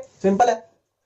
अब मेटा एसिड के बाद हम करेंगे पाइरो एसिड, सेकंड पे है पाइरो एसिड। इसकी भी बहुत सिंपल ट्रिक है। देखो पाइरो स्टार्ट हो रहा है पाई से, पाई, पाई को रिप्लेस कर देना है बाई, पाई बाई, पाई को रिप्लेस कर देना है बाई से। अब बाई मतलब क्या होता है, 2। अब 2 से हमें याद आएगा, हमारी ट्रिक क्या बनेगी कि 2 मॉलिक्यूल ऑफ एसिड में से अगर हम 1 मॉलिक्यूल ऑफ वाटर को रिमूव कर दें, वाटर को रिमूव कर दें तो हमारे पास क्या बन जाएगा, पाइरो एसिड, ठीक है। देखो मेटा में क्या था, 1 मॉलिक्यूल ऑफ एसिड में से 1 मॉलिक्यूल ऑफ वाटर निकाला था, पर यहां हमारे पास आ रहा था पाई, पाई से हमें याद आया बाई, बाई मतलब 2 मॉलिक्यूल ऑफ एसिड में से 1 मॉलिक्यूल ऑफ वाटर को रिमूव कर दें तो बन जाएगा पाइरो एसिड। अब सेम एग्जांपल ले लेते हैं, ये है मान लो हमारे पास H3PO4, ये क्या है हमारे पास, मान लो फॉस्फोरिक एसिड है। अब इसका हमें पाइरो एसिड बनाना है, तो ट्रिक क्या है, 2 मॉलिक्यूल ऑफ एसिड में से 2 मॉलिक्यूल लेने पड़ेंगे, इसके एक मॉलिक्यूल वाटर का रिमूव कर दिया, तो ये हमारे पास क्या बच जाएगा, H4P2O7। ये हमारे पास क्या बन गया, पाइरो एसिड। ये हमारे पास बन गया पाइरो एसिड, ठीक है। ये फॉस्फोरिक एसिड, ये उसका पाइरो एसिड। अब लास्ट कंफ्यूजन है ऑर्थो एसिड। ऑर्थो एसिड देखो ये तो सबसे आसान है, बहुत इजी है। देखो ऑर्थो, फिर से वही हमने पहले लेटर को लेके चलना है। ऑर्थो स्टार्ट हो रहा है 0 से, 0 मतलब इसका मतलब कुछ नहीं है, 0 मतलब इसकी कोई वैल्यू नहीं है। मतलब मान लो ये फॉस्फोरिक एसिड है, ये है फॉस्फोरिक एसिड, इसका अगर हमें ऑर्थो एसिड बनाना है तो ऑर्थो स्टार्ट हो रहा है 0 से, मतलब इसका कोई मतलब नहीं है। तो फॉस्फोरिक एसिड का ऑर्थो एसिड भी सेम होगा बिल्कुल बिना चेंज के, मतलब ऑर्थो सिर्फ नाम के लिए लगाया जाता है, इसका कोई मतलब नहीं है। और ये हमें कहां से पता चला, 0 से, कि इसका 0 एग्जिस्टेंस है। जैसा फॉस्फोरिक एसिड है वैसा ही ऑर्थो फॉस्फोरिक एसिड है, जैसा सल्फ्यूरिक एसिड है वैसा ही ऑर्थो सल्फ्यूरिक एसिड है, जैसा क्लोरिक एसिड है वैसा ही ऑर्थो क्लोरिक एसिड है, सिंपल है। अब देखो ये हमारे पास 4 टाइप के एसिड आएंगे, हाइपो अस इक एंड पर इक। अब सिंपली एक काम करना है, इनके सिर्फ नाम को देखना है, ठीक है। क्या करना है, इनके सिर्फ नाम को देखना है। अब इनके नाम को देखो, देखो हाइपो, हाइपो का मतलब क्या होता है, कम, और पर का मतलब क्या होता है, ज्यादा, ठीक है। हाइपो का मतलब कम और पर का मतलब ज्यादा। तो हमें एक बात पता चल गई कि जब हम हाइपो से पर की तरफ आ रहे हैं तो ऑक्सीडेशन स्टेट का इंक्रीज हो रहा है, मतलब सबसे कम ऑक्सीडेशन स्टेट होगी हाइपो अस एसिड की, उससे ज्यादा होगी अस एसिड की, उससे ज्यादा होगी इक एसिड की, और सबसे ज्यादा होगी पर इक एसिड की। अब हम कुछ एग्जांपल्स करके देख लेते हैं। देखो ये क्लोरीन के ऑक्सी एसिड्स हैं, तो मैंने क्या बोला था कि ऑक्सी एसिड्स की नेमिंग में सिंपली हमें ऑक्सीडेशन स्टेट के साथ खेलना है, ठीक है। तो हम सब में क्लोरीन की ऑक्सीडेशन स्टेट निकाल लेते हैं। तो HClO में होगी +1, HClO2 में +3, HClO3 में +5, HClO4 में +7, ये ऑक्सीडेशन स्टेट्स है क्लोरीन की, ठीक है। अब देखो, अब सिंपली अपनी वो लगाते हैं कि सबसे कम जिसकी ऑक्सीडेशन स्टेट होगी वो होगा हाइपोअस, फिर अस, फिर इक, फिर पर इक, ये वाला लगा देते हैं सिंपली। देखो सबसे कम ऑक्सीडेशन स्टेट मतलब हाइपो, तो ये हो जाएगा हाइपोक्लोरस एसिड, फिर उससे ज्यादा क्लोरस एसिड, फिर उससे ज्यादा क्लोरिक एसिड, फिर सबसे ज्यादा पर क्लोरिक एसिड। वही चीज याद रखनी है, हाइपो मतलब कम और पर मतलब ज्यादा। तो ऑक्सीडेशन स्टेट जिसमें सबसे कम वो हो जाएगा हाइपो, और जिसमें सबसे ज्यादा पर, ठीक है। हाइपोअस, अस, इक, पर इक, सिंपल है। देखो जैसे क्लोरीन के चारों एसिड प्रेजेंट होते हैं, हाइपोअस भी, अस भी, इक भी, पर इक भी, ठीक है। हाइपोक्लोरस, क्लोरस, क्लोरिक, पर क्लोरिक। तो जरूरी नहीं है कि सल्फर के भी चारों प्रेजेंट हो या फास्फोरस के भी चारों प्रेजेंट हो, ठीक है। किसी एलिमेंट के 2 प्रेजेंट होते हैं, किसी का 1 प्रेजेंट होता है, किसी के चारों प्रेजेंट होते हैं, ठीक है। तो इसमें कंफ्यूज मत होना, सबके सारे मत बना देना। देखो जब भी सिलिकेट्स की बात करते हैं तो हमारे दिमाग में क्या आता है, हमारे दिमाग में ये वाली यूनिट आती है, सिलिकेट्स की जो सबसे बेसिक यूनिट है। अब हमें करना है 2 काम। देखो जो ये ऑक्सीजन है, जो इसमें 4 है, इसको 0.5 डिक्रीज करते चलना है, और जो चार्ज है ये -4 जो चार्ज है उसको 1 का डिक्रीज करते चलना है, ठीक है। तो देखो नेक्स्ट फॉर्मूला क्या हो जाएगा, जो ऑक्सीजन है उसमें 0.5 का डिक्रीज करते चलना है मतलब 3.5, और इसमें चार्ज में 1 का माइनस करते चलना है मतलब ये हो जाएगा -3। अब नेक्स्ट क्या बनेगा, मैंने क्या बोला, ऑक्सीजन में 0.5 का डिक्रीज यानी हो जाएगा 3, और चार्ज में 1 का डिक्रीज। अब नेक्स्ट फॉर्मूला, ऑक्सीजन में 0.5 का डिक्रीज यानी हो जाएगा 2.5, और चार्ज में 1 का डिफरेंस ये -1। अब क्या बनेगा लास्ट, ऑक्सीजन में 0.5 का डिक्रीज और चार्ज में 1 का, मतलब यहां पे ये न्यूट्रल हो जाएगा, ठीक है।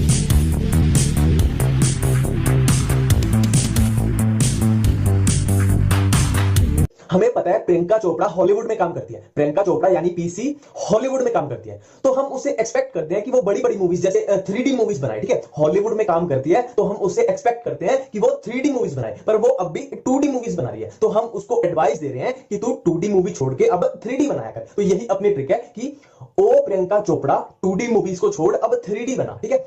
ओ प्रियंका चोपड़ा 2D मूवीज को छोड़ अब 3D बना। तो ओ से हमारे पास आया ऑर्थोसिलिकेट, पी से पायरोसिलिकेट, सी से साइक्लिक सिलिकेट, 2D से 2D सिलिकेट्स, और 3D से 3D सिलिकेट। अब देखो वो प्रियंका चोपड़ा वाली लगाते हैं। देखो ओ प्रियंका चोपड़ा 2D मूवीज नहीं 3D बनाया कर, ओ प्रियंका चोपड़ा 2D मूवीज नहीं 3D बनाया कर। तो ये हो गया ऑर्थोसिलिकेट्स, ये हो गया पायरोसिलिकेट्स, ये हो गया साइक्लिक सिलिकेट्स, ये हो गया 2D सिलिकेट्स, और ये हो गया 3D सिलिकेट्स। इस वीडियो में हम करने वाले हैं ट्रिक फॉर थर्मल स्टेबिलिटी। देखो थर्मल स्टेबिलिटी का जब भी आपसे क्वेश्चन पूछ लिया जाए तो 2 ही पॉसिबिलिटी होंगी, या तो पूछा जाएगा कोवेलेंट कंपाउंड्स में या पूछा जाएगा आयनिक कंपाउंड्स में। तो इनको 1 बाय 1 टारगेट करेंगे। तो पहले करते हैं कोवेलेंट कंपाउंड्स में। देखो कोवेलेंट कंपाउंड्स में जब भी आपसे थर्मल स्टेबिलिटी पूछ ली जाए तो एक ही फॉर्मूला लगाना है कि thermal stability is directly proportional to bond energy. मतलब सिंपल सी बात है, नॉर्मल सी बात है कि बॉन्ड जितना स्ट्रांग होगा स्टेबिलिटी भी तो उतनी ज्यादा होगी, ठीक है। बॉन्ड तोड़ने में जितनी मुश्किल होगी उतनी ज्यादा स्टेबिलिटी, तो इसमें हमें कोई कंफ्यूजन नहीं है, ठीक है। अब बात करते हैं आयनिक कंपाउंड्स के बारे में। देखो आयनिक कंपाउंड्स में क्या होता है, एक प्लस एक माइनस, मतलब एक कटायन और एक अनायन। अब इसमें भी हमारे पास 2 पॉसिबिलिटी बनती है कि या तो अनायन या कटायन हो मोनो एटॉमिक, और दूसरा केस अनायन या कटायन हो पॉली एटॉमिक। तो अगर अनायन या कटायन हुआ मोनो एटॉमिक तो हम फॉर्मूला लगाएंगे thermal stability is directly proportional to lattice energy. मतलब जितना स्ट्रॉन्ग लैटिस बनेगा उतनी ज्यादा उसकी स्टेबिलिटी होगी, ठीक है। सिंपल सी बात है, जितना स्ट्रॉन्ग लैटिस होगा उस बॉन्ड को तोड़ने में उतनी ज्यादा मुश्किल होगी, मतलब उतनी ज्यादा स्टेबिलिटी। और दूसरा अगर हुआ पॉली एटॉमिक अनायन या कटायन तो हम फॉर्मूला लगाएंगे thermal stability is inversely proportional to polarization, ठीक है। अब देखो हमें इनका फॉर्मूला पता होना चाहिए, लैटिस एनर्जी और पोलराइजेशन का। देखो लैटिस एनर्जी होती है डायरेक्टली प्रोपोर्शनल टू चार्ज और इनवर्सली प्रोपोर्शनल टू साइज, ठीक है। पोलराइजेशन होती है directly proportional to charge and also directly proportional to size of anion and inversely proportional to size of cation, ठीक है। तो अब इन पे बहुत सारे क्वेश्चन प्रैक्टिस करके देख लेते हैं जिससे आपको टॉपिक पे कॉन्फिडेंस आ जाए, ठीक है। तो स्टार्ट करते हैं कोवेलेंट कंपाउंड्स के क्वेश्चंस के साथ। अभी देखो आपके माइंड में एक बात आ रही होगी कि तूने तो बड़ी आसानी से लिख दिया कि ये वाले कंपाउंड कोवेलेंट कंपाउंड्स हैं, पर हम एग्जाम में कैसे बताएंगे कि कौन से कंपाउंड आयनिक हैं या कौन से कोवेलेंट हैं, ठीक है। तो इसका एक सिंपल सा जनरल सा फंडा बताता हूं, मतलब सब केस में तो नहीं बोल रहा पर आपके 99% केस में ये अप्लाई हो जाएगा, सही जाएगा, ठीक है। देखो जिन कंपाउंड्स में आपको एस ब्लॉक एलिमेंट ना दिखे उसको डाल देना कोवेलेंट में, और जिन कंपाउंड्स में एस ब्लॉक एलिमेंट दिख जाए उनको डाल देना आयनिक में। अब इसमें देखो आपको एस ब्लॉक एलिमेंट नहीं नजर आ रहा तो इसको डाल देंगे हम कोवेलेंट में, ठीक है। कोवेलेंट कंपाउंड में हमने थर्मल स्टेबिलिटी के लिए फॉर्मूला किया था कि thermal stability is directly proportional to bond energy. अब ये कोवेलेंट कंपाउंड है तो इनमें हमने सिर्फ देखनी है बॉन्ड एनर्जी। फर्स्ट क्वेश्चन, इसमें हाइड्रोजन तो है कॉमन, तो हाइड्रोजन से हमें कुछ नहीं पता चलने वाला, ठीक है। अब बाकी के देख लो। अब फ्लोरीन का साइज है मिनिमम और आयोडीन का साइज है मैक्सिमम। अब फ्लोरीन का साइज मिनिमम है तो HF की बॉन्ड लेंथ होगी मिनिमम और HI की बॉन्ड लेंथ हो जाएगी मैक्सिमम। तो बॉन्ड लेंथ जितनी कम होगी बॉन्ड एनर्जी होगी उतनी ज्यादा, मतलब थर्मल स्टेबिलिटी भी ज्यादा। तो HF की थर्मल स्टेबिलिटी हो जाएगी मैक्सिमम और HI की हो जाएगी मिनिमम, और ये ऑर्डर हमारा बन जाएगा ऑटोमेटिकली ऐसे, ठीक है। अब नेक्स्ट क्वेश्चन देखो, इसमें भी हाइड्रोजन हो गए हमारे कॉमन। अब बाकियों में देखो फिर वही केस लगाना है कि नाइट्रोजन का साइज मिनिमम और ये एंटीमनी का साइज मैक्सिमम। अब नाइट्रोजन का साइज मिनिमम है तो बॉन्ड लेंथ होगी मिनिमम, तो बॉन्ड एनर्जी हो जाएगी ज्यादा और हमारे पास थर्मल स्टेबिलिटी का ऑर्डर बन जाएगा ये, ठीक है, सिंपल है। अब अगला क्वेश्चन देखते हैं। देखो इसमें भी हाइड्रोजन हो जाएगा कॉमन और फिर देखना है हमने साइज। अब कार्बन का साइज मिनिमम और SN का साइज मैक्सिमम। तो साइज मिनिमम होगा तो इसकी बॉन्ड लेंथ भी होगी मिनिमम, बॉन्ड लेंथ मिनिमम तो बॉन्ड एनर्जी मैक्सिमम, तो फिर थर्मल स्टेबिलिटी भी हो जाएगी मैक्सिमम और हमारे पास ऑर्डर बन जाएगा इसका ये, ठीक है। अब हम करते हैं आयनिक कंपाउंड्स के क्वेश्चन। अब देखो आयनिक कंपाउंड्स में हमें सबसे पहली चीज देखनी थी कि अनायन या कटायन मोनो एटॉमिक होंगे या पॉली एटॉमिक होंगे। तो इन क्वेश्चंस में आप देखो तो ये सारे हैं मोनो एटॉमिक। तो मोनो एटॉमिक में हमने फॉर्मूला किया था कि thermal stability is directly proportional to lattice energy, मतलब सिंपली इसमें देखनी है हमने लैटिस एनर्जी।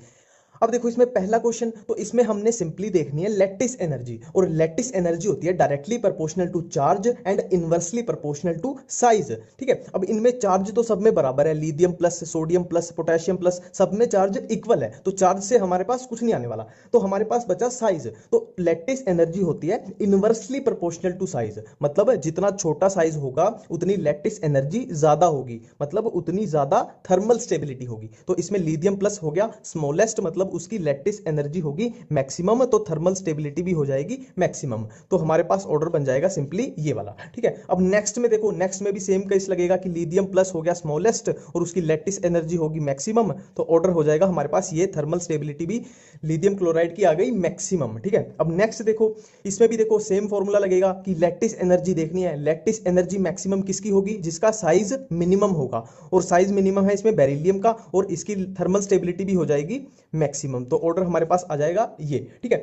अब कुछ क्वेश्चन कर लेते हैं पॉलीएटॉमिक केस के। देखो फर्स्ट क्वेश्चन में हमारे पास CO3-2 पॉलीएटॉमिक है, और सेकंड क्वेश्चन में हमारे पास NO3- पॉलीएटॉमिक है। तो पॉलीएटॉमिक में हमने किया था कि thermal stability is inversely proportional to polarization, ठीक है। और हमें पता है कि पोलराइजेशन के इनवर्सली प्रोपोर्शनल होता है साइज ऑफ कटायन, ठीक है। पोलराइजेशन के इनवर्सली प्रोपोर्शनल होता है साइज ऑफ कटायन, तो size of cation thermal stability के हो जाएगा डायरेक्टली प्रोपोर्शनल, ठीक है। अब क्वेश्चन करते हैं। देखो फर्स्ट क्वेश्चन में हमने सिंपली देखना है थर्मल स्टेबिलिटी के डायरेक्टली प्रोपोर्शनल है साइज ऑफ कटायन, मतलब कटायन का साइज सबसे बड़ा तो उसकी थर्मल स्टेबिलिटी सबसे ज्यादा, तो हमारे पास ऑर्डर बन जाएगा ये।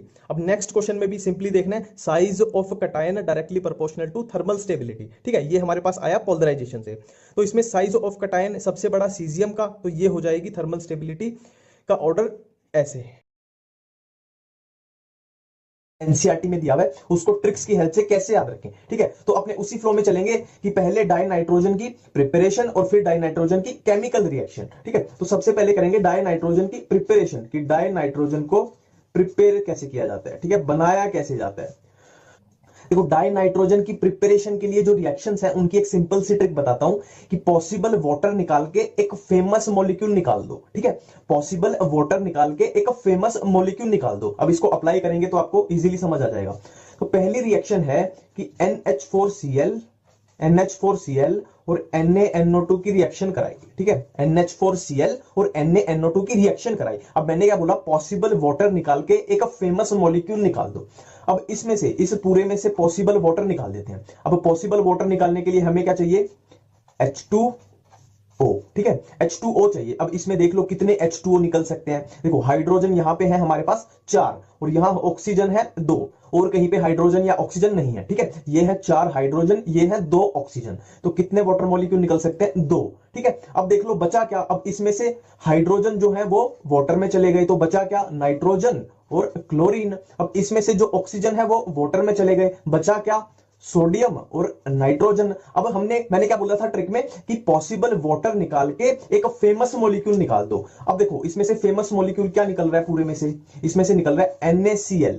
NaCl, अब ये एक फेमस मॉलिक्यूल हो गया NaCl, तो बचा क्या हमारे पास? नाइट्रोजन। नाइट्रोजन ये डाई नाइट्रोजन होगी, ठीक है। तो रिएक्शन क्या बन गई हमारे पास? NH4Cl प्लस NaNO2 की रिएक्शन कराएंगे तो हमें क्या मिलेगा? ये सबसे पहले मिला ये वाटर, और क्या मिला? NaCl और क्या मिला? Die nitrogen. तो ये होगी डाई नाइट्रोजन की प्रिपरेशन की पहली रिएक्शन।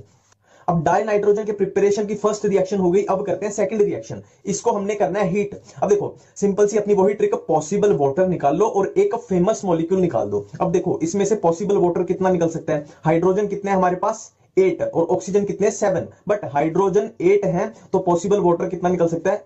4H2O। 4 इंटू 2 ये 8 हाइड्रोजन हो गए, मतलब यहां से सिर्फ हमारे 4 ऑक्सीजन जाएंगे, 3 बच जाएंगे, ठीक है।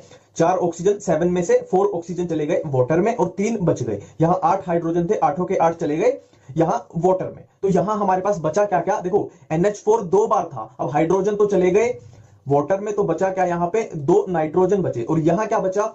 Cr2O3। अब मैंने क्या बोला? पॉसिबल वाटर निकाल के एक फेमस मॉलिक्यूल निकाल दो। अब Cr2O3 एक फेमस मॉलिक्यूल है, तो ये हमारे पास बन जाएगा डाई नाइट्रोजन। तो रिएक्शन क्या बन जाएगी? इसको अगर हम हीट करेंगे तो हमारे पास क्या मिलेंगे? 4 वाटर के मॉलिक्यूल प्लस ये हमारे पास बन गई डाई नाइट्रोजन, प्लस ये क्या हमारे पास? एक हमारा फेमस मॉलिक्यूल, ये है Cr2O3, ठीक है। सिंपल है। अब देखो जो थर्ड रिएक्शन एनसीईआरटी में डाई नाइट्रोजन की प्रिपरेशन के लिए दी है वो है बेरियम अजाइड को हीट कर दो। अब इसमें देखो इस कंपाउंड में एक बेरियम है और एक नाइट्रोजन है, ठीक है। रिएक्टेंट में एक बेरियम है और एक नाइट्रोजन है, तो रिएक्टेंट में जो चीजें हैं वही तो हमें प्रोडक्ट में मिलेगी। सिंपली एक ही पॉसिबिलिटी बनती है कि इन दोनों को अलग कर दो, इन दोनों को अलग कर दो, ठीक है। बेरियम था, नाइट्रोजन था, इन दोनों को सिंपली अलग कर दिया, ये हमारे पास डाई नाइट्रोजन बन गई। तो ये सिंपली थर्ड रिएक्शन थी।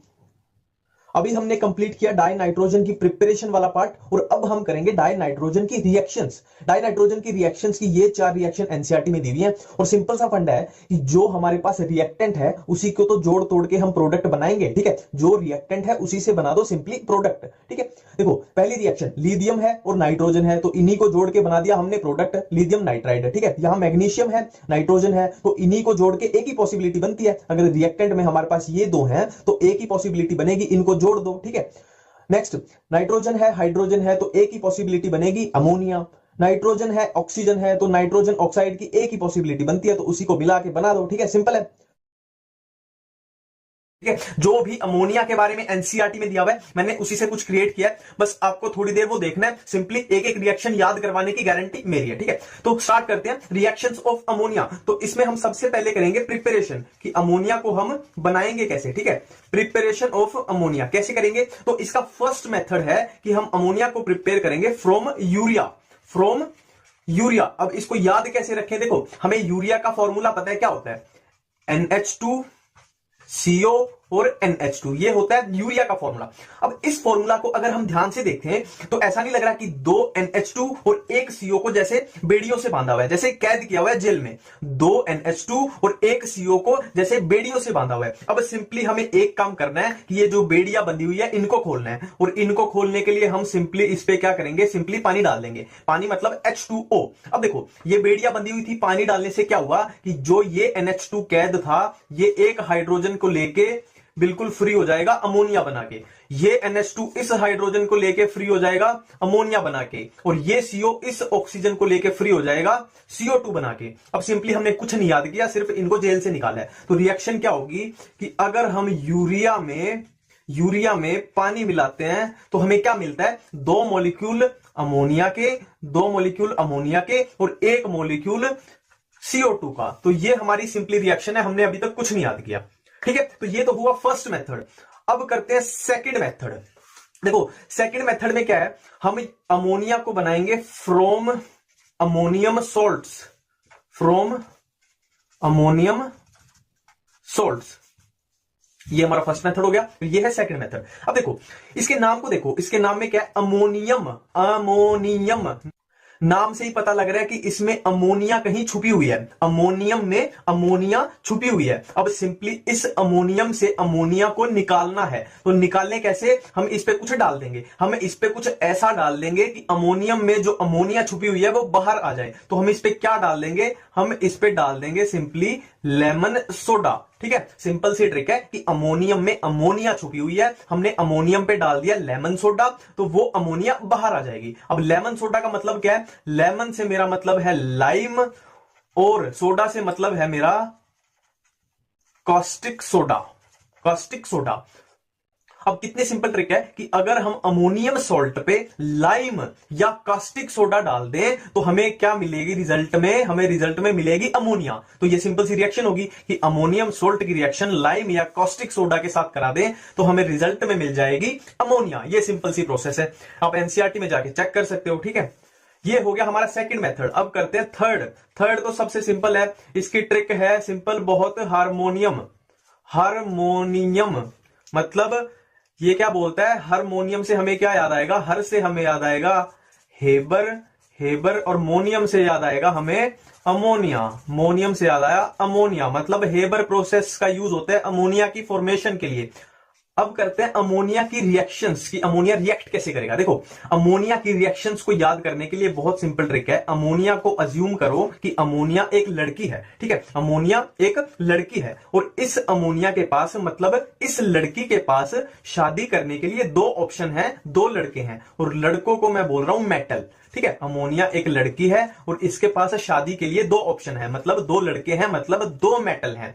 तो ये बहुत कंफ्यूज है कि इससे शादी करे कि इससे शादी करे। ठीक है, तो ये कंफ्यूज चल रही थी। तो एक दिन इसको कहीं से पता लगा कि इस वाले मेटल का किसी दूसरे के साथ चक्कर चल रहा है, किसी दूसरी लड़की के साथ चक्कर है। और किसके साथ चक्कर है इसका, सॉल्ट के साथ। ठीक है, इसको कहीं से पता चला कि इस लड़के का यानी इस मेटल का किसी सॉल्ट के साथ चक्कर चल रहा है। तो इसने इस मेटल को बोल दिया ओ सॉरी, मतलब इससे अब वो शादी नहीं कर सकती और इसके साथ बना लेगी क्या, कॉम्प्लेक्स कंपाउंड, मतलब इससे शादी कर लेगी। ठीक है, इससे शादी कर लेगी, इसके साथ बना लेगी कॉम्प्लेक्स कंपाउंड।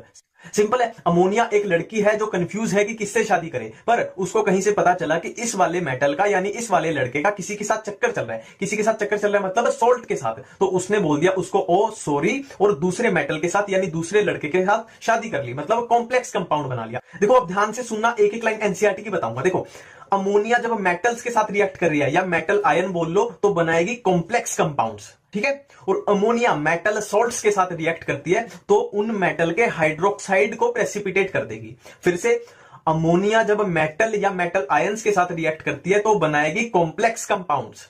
और अमोनिया अगर मेटल सॉल्ट्स के साथ रिएक्ट करती है तो उन मेटल के हाइड्रोक्साइड को प्रेसिपिटेट कर देगी। ठीक है, अब जो कॉम्प्लेक्स कंपाउंड बनाए अमोनिया ने मेटल्स के साथ, उसके ये एग्जांपल हैं, और अमोनिया ने जो मेटल सॉल्ट्स के साथ हाइड्रोक्साइड प्रेसिपिटेट किए उसके ये एग्जांपल हैं। अब इसमें एक इंपॉर्टेंट क्वेश्चन पूछा जाता है कि इनके कलर्स बताओ। अब पूरा कंपाउंड तो हमें याद करना नहीं है, सिंपली इनका मेटल देख लेंगे और मेटल से इनका कलर याद कर लेंगे। ठीक है, Fe+3, Fe+3 होता है ब्राउन कलर का। तो सिंपल एक वर्ड याद रखना है, फाइबर। फाइबर, फाइबर के F से हमें याद आएगा Fe+3 और Br से हमें याद आएगा ब्राउन। ठीक है, देखो जिंक वाला कंपाउंड होता है व्हाइट कलर का। देखो जो बायो के बच्चे हैं वो तो इजीली समझ जाएंगे, पर जो बायो के नहीं है वो एक बार सिंपली गूगल पे जाके चेक करना। ठीक है, एक सेक्स डिटर्मिनेशन का टाइप होता है ZW। सेक्स डिटर्मिनेशन का टाइप होता है ZW। ये एनसीईआरटी में दिया हुआ है बायोलॉजी की, +2 की बायोलॉजी की एनसीईआरटी में दिया हुआ है कि सेक्स डिटर्मिनेशन का टाइप है ZW। तो Z से हमारे पास आया जिंक और W से आया व्हाइट, मतलब जिंक वाला कंपाउंड हुआ व्हाइट कलर का। +3। ठीक है, नेक्स्ट कॉपर+2, Cu+2 होता है ब्लू कलर का। तो इसको कैसे याद रखना है, सिंपल एक वर्ड क्यूब। क्यूब, क्यूब में Cu से हमें याद आएगा कॉपर+2 और Be से हमें याद आएगा ब्लू। तो कॉपर+2 होता है ब्लू कलर का। ठीक है, अब है सिल्वर यानी Ag वाला कंपाउंड होता है कलरलेस। अब इसको कैसे याद रखें, सिंपली आज कोई उदास है, सिंपल सी ट्रिक है, आज कोई उदास है तो आज से आया Ag और उदास मतलब कलरलेस है। ठीक है, उदास मतलब कलरलेस है तो Ag हुआ कलरलेस, तो Ag वाला कंपाउंड हुआ colourless. Reactions of nitric acid. देखो नाइट्रिक एसिड की रिएक्शंस को मैं जिस फ्लो में बताऊंगा आपको उसी फ्लो में करना है, ठीक है। एनसीईआरटी की एक एक रिएक्शन को याद करवाने की रिस्पॉन्सिबिलिटी मेरी, बस जिस फ्लो में मैं चलूंगा आपको उसी फ्लो में चलना है।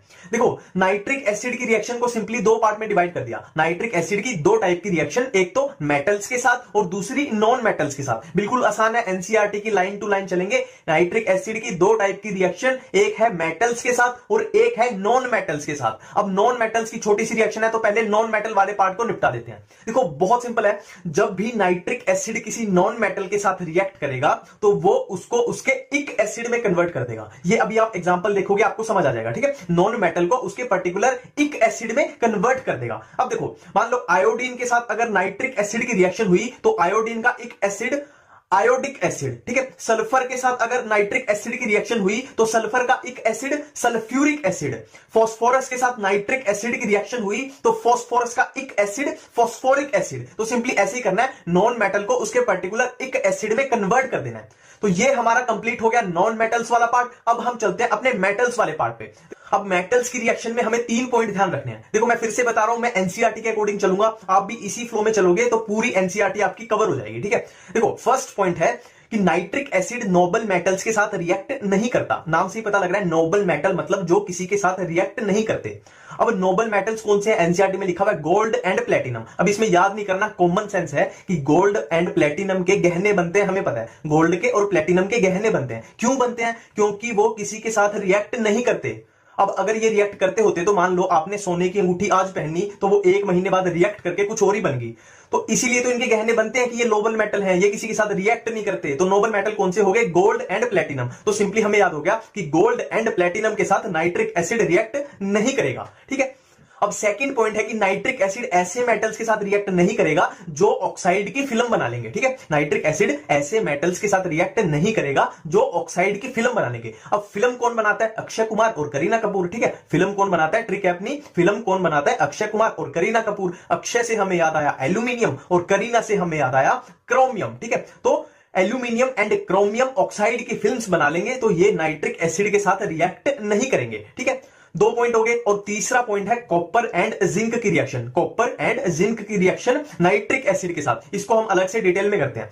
अब कॉपर एंड जिंक की रिएक्शन को कैसे याद रखें? देखो यहां हमारे पास 4 केस बनेंगे। हम दोनों की एक बार डाइल्यूट नाइट्रिक एसिड के साथ रिएक्शन करा देंगे और एक बार कंसंट्रेटेड के साथ, ठीक है। तो हमारे पास 4 केस बन गए, copper plus dilute, copper plus concentrated, zinc plus dilute and zinc plus concentrated. अब देखो इनकी रिएक्शन में हम पहले वो चीजें निकाल लेते हैं जो चारों में कॉमन हो रही है, जो चारों रिएक्शन में कॉमन आ रही है। तो एक बात, सबसे पहली बात जो कॉमन है कि मेटल नाइट्रेट चारों में बनेगा। मेटल नाइट्रेट मतलब कॉपर वाले में बन जाएगा कॉपर नाइट्रेट और जिंक वाले बन जाएगा जिंक नाइट्रेट। तो मेटल नाइट्रेट सब में हो गया कॉमन, ठीक है। First point clear. अब सेकंड पॉइंट, सब में वाटर निकाल दो, सब में वाटर निकाल दो, बाद में इसको बैलेंस करते रहना आप। सब में H2O H2O H2O H2O चारों में हो जाएगा, ठीक है। अब है सबसे क्रूशियल पॉइंट की तीसरा प्रोडक्ट चारों रिएक्शन में क्या बनेगा। अब देखो बहुत सिंपल है, जहां कंसंट्रेटेड वर्ड आ रहा है वहां पे फोकस करो। कंसंट्रेटेड मतलब आपने कंसंट्रेशन के साथ कुछ किया। आप कंसंट्रेशन के साथ कुछ भी करते हो तो वो बाद में आपको पैसा देती है। आप अभी पढ़ाई कर रहे हो पूरी कंसंट्रेशन के साथ तो बाद में नोट ही नोट कमाओगे, ठीक है। कुछ भी आप कंसंट्रेशन से करोगे तो आपको बाद में नोट मिलेंगे। नोट मतलब NO2। तो जहां भी कंसंट्रेटेड नाइट्रिक एसिड दिख गया, चाहे कॉपर हो या जिंक हो, आपका रिजल्ट होगा NO2 नोट। कंसंट्रेशन है तो नोट है NO2, ये तो क्लियर हो गया। अब कंसंट्रेटेड कंप्लीट हो गया, अब बचा डाइल्यूट है। तो डाइल्यूट में क्या करें? देखो कॉपर जब डाइल्यूट नाइट्रिक एसिड के साथ रिएक्ट करता है तो बनाता है NO, और जिंक जब डाइल्यूट नाइट्रिक एसिड के साथ रिएक्ट करता है तो बनाता है N2O। अब सिंपली नाइट्रोजन की ऑक्सीडेशन स्टेट देखनी है NO में और N2O में। NO में होगी +2, N2O में होगी +1। अब इसको कैसे याद रखें? देखो बहुत सिंपल है, हमारे पास जान, जिंदगी एक होती है, ठीक है। ZN जिंक से याद आएगा जिंदगी हमारे पास एक होती है। तो +1 मतलब N2O बनेगा जिंक के साथ और +2 यानी NO बनेगा कॉपर के साथ। अब पूरे की समरी कर लेते हैं। देखो हमने सबसे पहले मेटल नाइट्रेट सब में चारों में कॉमन निकाल लिए, फिर हमने पानी को कॉमन निकाल लिया, फिर हमने क्या किया था कि कंसंट्रेशन के साथ कुछ करेंगे तो हमें नोट ही नोट मिलेंगे, मतलब कंसंट्रेटेड जहां पे आ गया वहां पे NO2 फिक्स है। अब फिर हमने क्या किया कि जिंदगी एक होती है तो जहां पे नाइट्रोजन की +1 ऑक्सीडेशन स्टेट है वो आ गया जिंक में और +2 वाला आ गया कॉपर में। अब देखो लास्ट में एक छोटी सी ट्रिक, देखो नाइट्रिक एसिड की प्रिपरेशन के लिए दो प्रोसेस होती हैं, इनका डायरेक्ट नाम पूछ लिया जाता है तो हमें डायरेक्ट नाम याद रखना है। एक तो होती है ओस्टवाल्ड प्रोसेस, एक होती है बर्कलैंड-आइड प्रोसेस। अब इनको कैसे याद रखें? देखो बहुत सिंपल सी ट्रिक है कि नाइट को बाहर ओस गिरती है, नाइट को बाहर ओस गिरती है मतलब रात को बाहर ओस गिरती है। देखो सिंपल सी बात है, घर में तो ओस गिरेगी नहीं, बाहर ही गिरेगी, और ओस रात को ही गिरती है, ठीक है। नाइट को बाहर ओस गिरती है, नाइट से आया नाइट्रिक एसिड, बाहर से आया बर्कलैंड-आइड प्रोसेस, और ओस से आया ओस्टवाल्ड प्रोसेस। छोटी वीडियो बनाऊंगा। देखो देखो सल्फ्यूरिक एसिड के बारे में कुछ नहीं याद रखना, सिंपली ये 4 पॉइंट याद रखने हैं, ये 4 पॉइंट याद रखिए, अपना काम खत्म। और ये भी याद भी नहीं रखने, अपने आप बन जाएंगे। मैं अभी दिखाऊंगा कैसे अपने आप ही बन जाएंगे। देखो फर्स्ट पॉइंट है एसिडिक कैरेक्टर, कि सल्फ्यूरिक एसिड का एसिडिक कैरेक्टर होता है। तो इसमें कौन सी बहुत बड़ी साइंस है यार, देख लो नाम में ही आ रहा है एसिड, तो सिंपल सी बात है इसका एसिडिक कैरेक्टर होगा, ठीक है। नाम में आ रहा है एसिड तो इसका एसिडिक कैरेक्टर होगा, कॉमन सेंस की बात है। पहला पॉइंट अपना बिल्कुल क्लियर है। सेकंड पॉइंट है ऑक्सीडाइजिंग नेचर। देखो या तो इसको आप ऑक्सीडेशन स्टेट से भी कर सकते हो कि सल्फर की +6, कि सल्फर की ऑक्सीडेशन स्टेट होती है +6। अब देखो सल्फर +6 से ऊपर तो जा नहीं सकता, नीचे जा सकता है +4 +2 ऐसे ही जा सकता है। तो कैसे काम करेगा ये ऑक्सीडाइजिंग नेचर, ठीक है। पर मैं कैसे याद रखता था, देखो मैं सिंपली ऐसे याद रखता था, ऑक्सीडाइजिंग नेचर है ना, तो इस पे ऑक्सीजन देख लो, ऑक्सीजन है इसके पास 4, मतलब अब बहुत सारी ऑक्सीजन है, तो बहुत सारी ऑक्सीजन है तो ये ऑक्सीजन को देगा, ऑक्सीजन को डोनेट करेगा, तो ऑक्सीजन को देगा तो ये हो जाएगा ऑक्सीडाइजिंग नेचर का। सिंपल है।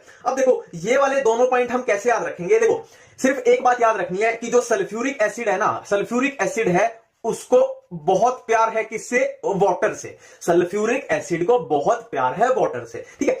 अब एक सिंपल सी बात सोचो कि आपको किसी चीज से प्यार है, मान लो आपको चॉकलेट से प्यार है, तो अपनी चॉकलेट आप किसी को नहीं दोगे, ठीक है। अपनी चॉकलेट आप किसी को नहीं दोगे, और दूसरे किसी के पास चॉकलेट मिलेगी तो उसको भी छीन लोगे। सिंपल ऐसे याद रखेंगे कि हमें चॉकलेट से प्यार है तो हम अपनी चॉकलेट किसी को नहीं देंगे, और दूसरे के पास चॉकलेट दिख गई उसकी भी छीन लेंगे। मतलब इसको अब पानी से प्यार है तो ये अपना पानी किसी को नहीं देगा, मतलब इसकी वॉलेटिलिटी है लो, ठीक है। सिंपल है ना, वॉलेटिलिटी लो है मतलब इसका पानी कम उड़ेगा, इससे पानी कम उड़ेगा, तो पानी कम उड़ने का मतलब है इसको पानी से प्यार है, इसलिए वो पानी को नहीं उड़ने देगा। सिंपल, इतनी बात क्लियर है। अब दूसरी देखो, इसको किसी के पास, सल्फ्यूरिक एसिड को पानी से प्यार है तो इसको किसी के पास पानी दिख गया तो ये उसका पानी छीन लेगा, मतलब ये बहुत अच्छा डिहाइड्रेटिंग एजेंट है, दूसरे को डिहाइड्रेट कर देगा और उसका पानी खुद ले लेगा। तो चारों पॉइंट अपने क्लियर हैं। सल्फ्यूरिक एसिड के नाम में आ रहा है एसिड, तो सल्फ्यूरिक एसिड होता है एसिडिक नेचर का, ठीक है। H2SO4 के पास बहुत सारे ऑक्सीजन हैं तो ये बिहेव करेगा ऑक्सीडाइजिंग नेचर, ठीक है। नेक्स्ट देखो डिहाइड्रेटिंग, ये था हमने क्या किया था कि पानी से बहुत प्यार है तो किसी के पास पानी दिख गया तो छीन लेगा, मतलब डिहाइड्रेटिंग नेचर। और ये पानी से बहुत प्यार है मतलब अपना पानी उड़ने नहीं देगा, मतलब इसकी वॉलेटिलिटी होती है लो। ये 4 पॉइंट एनसीईआरटी में ऐसे ही दिए गए। अब एक एक करके इन पे बात करते हैं जो इनमें रिएक्शंस दी हुई है, ठीक है। देखो सल्फ्यूरिक एसिड के बारे में हमने अभी 4 पॉइंट्स देखे, अब इनको 1 बाय 1 कवर करते हैं। सबसे पहले है एसिडिक कैरेक्टर, सिंपली H2SO4 का एसिडिक कैरेक्टर शो करना है। देखो सिंपल है, एसिड क्या होता है? जो H+ देता है। एसिड क्या होता है? जो H+ देता है। अब इसमें देखो यहां पे है 2 हाइड्रोजन, मतलब हमें लगेगा कि ये 2 H+ देता है, और लगना भी चाहिए, और देता भी 2 ही है, ठीक है, 1 और 2, ठीक है। बस याद रखने लायक बात क्या है कि ये डायरेक्ट ऐसे नहीं देता कि डायरेक्ट इसने 2 H+ दिए और SO4-2 बना दिया। बस ये याद रखना है, एक H+ देके बनाएगा HSO4-, फिर ये वाला H+ देके बन जाएगा SO4-2, ठीक है। ये 2 स्टेप की रिएक्शन है, बस इतनी सी बात याद रखनी है। अब नेक्स्ट है पॉइंट बी कि H2SO4 एक ऑक्सीडाइजिंग एजेंट होता है। इस बात को हमने कैसे याद किया था कि H2SO4 के पास यहां पे देखो बहुत सारे ऑक्सीजन थे, H2SO4 के पास बहुत सारे ऑक्सीजन है तो ये अच्छा ऑक्सीडाइजिंग एजेंट है, ठीक है। रिएक्शन सिंपल सी है, देखो यहां कॉपर को देखो, कॉपर की ऑक्सीडेशन स्टेट 0, सल्फर की यहां पे 0, कार्बन की 0, तो H2SO4 ने क्या किया? इनको ऑक्सीडाइज कर दिया, ठीक है। यहां पे कॉपर हो जाएगा +2, सल्फर होगी +4, कार्बन हो गया +4, ठीक है। 0 से +2, 0 से +4, 0 से +4, इतनी सी सिंपल सी रिएक्शन है, बिल्कुल ये अपना क्लियर है। अब सी पॉइंट क्या था कि H2SO4 एक डिहाइड्रेटिंग एजेंट होता है, मतलब इसको पानी से प्यार था तो दूसरों का पानी छीन लेगा, ठीक है। अब इसमें देखो, इसमें अगर हम H2SO4 डाल दें तो क्या करेगा? ये पानी को इसमें से छीन लेगा, ठीक है। तो बचेगा क्या? 12 तो कार्बन बच जाएंगे, ठीक है। ये 12 कार्बन थे, ये अलग निकल जाएंगे, और इधर क्या निकल जाएगा? 11 मॉलिक्यूल वाटर के, ठीक। तो H2SO4 ने क्या किया? इस मॉलिक्यूल में से पानी को अलग निकाल दिया, तो बचा क्या? 12 कार्बन प्लस पानी कौन से निकल गए? 11 H2O। बहुत सिंपल है। देखो अपने 3 पॉइंट कवर हो चुके हैं। लास्ट वाले पॉइंट में सिर्फ इतनी सी बात याद रखनी है कि सल्फ्यूरिक एसिड की वॉलेटिलिटी लो होती है, इतनी सी बात याद रखनी है, एक लाइन, सल्फ्यूरिक एसिड की वॉलेटिलिटी लो होती है।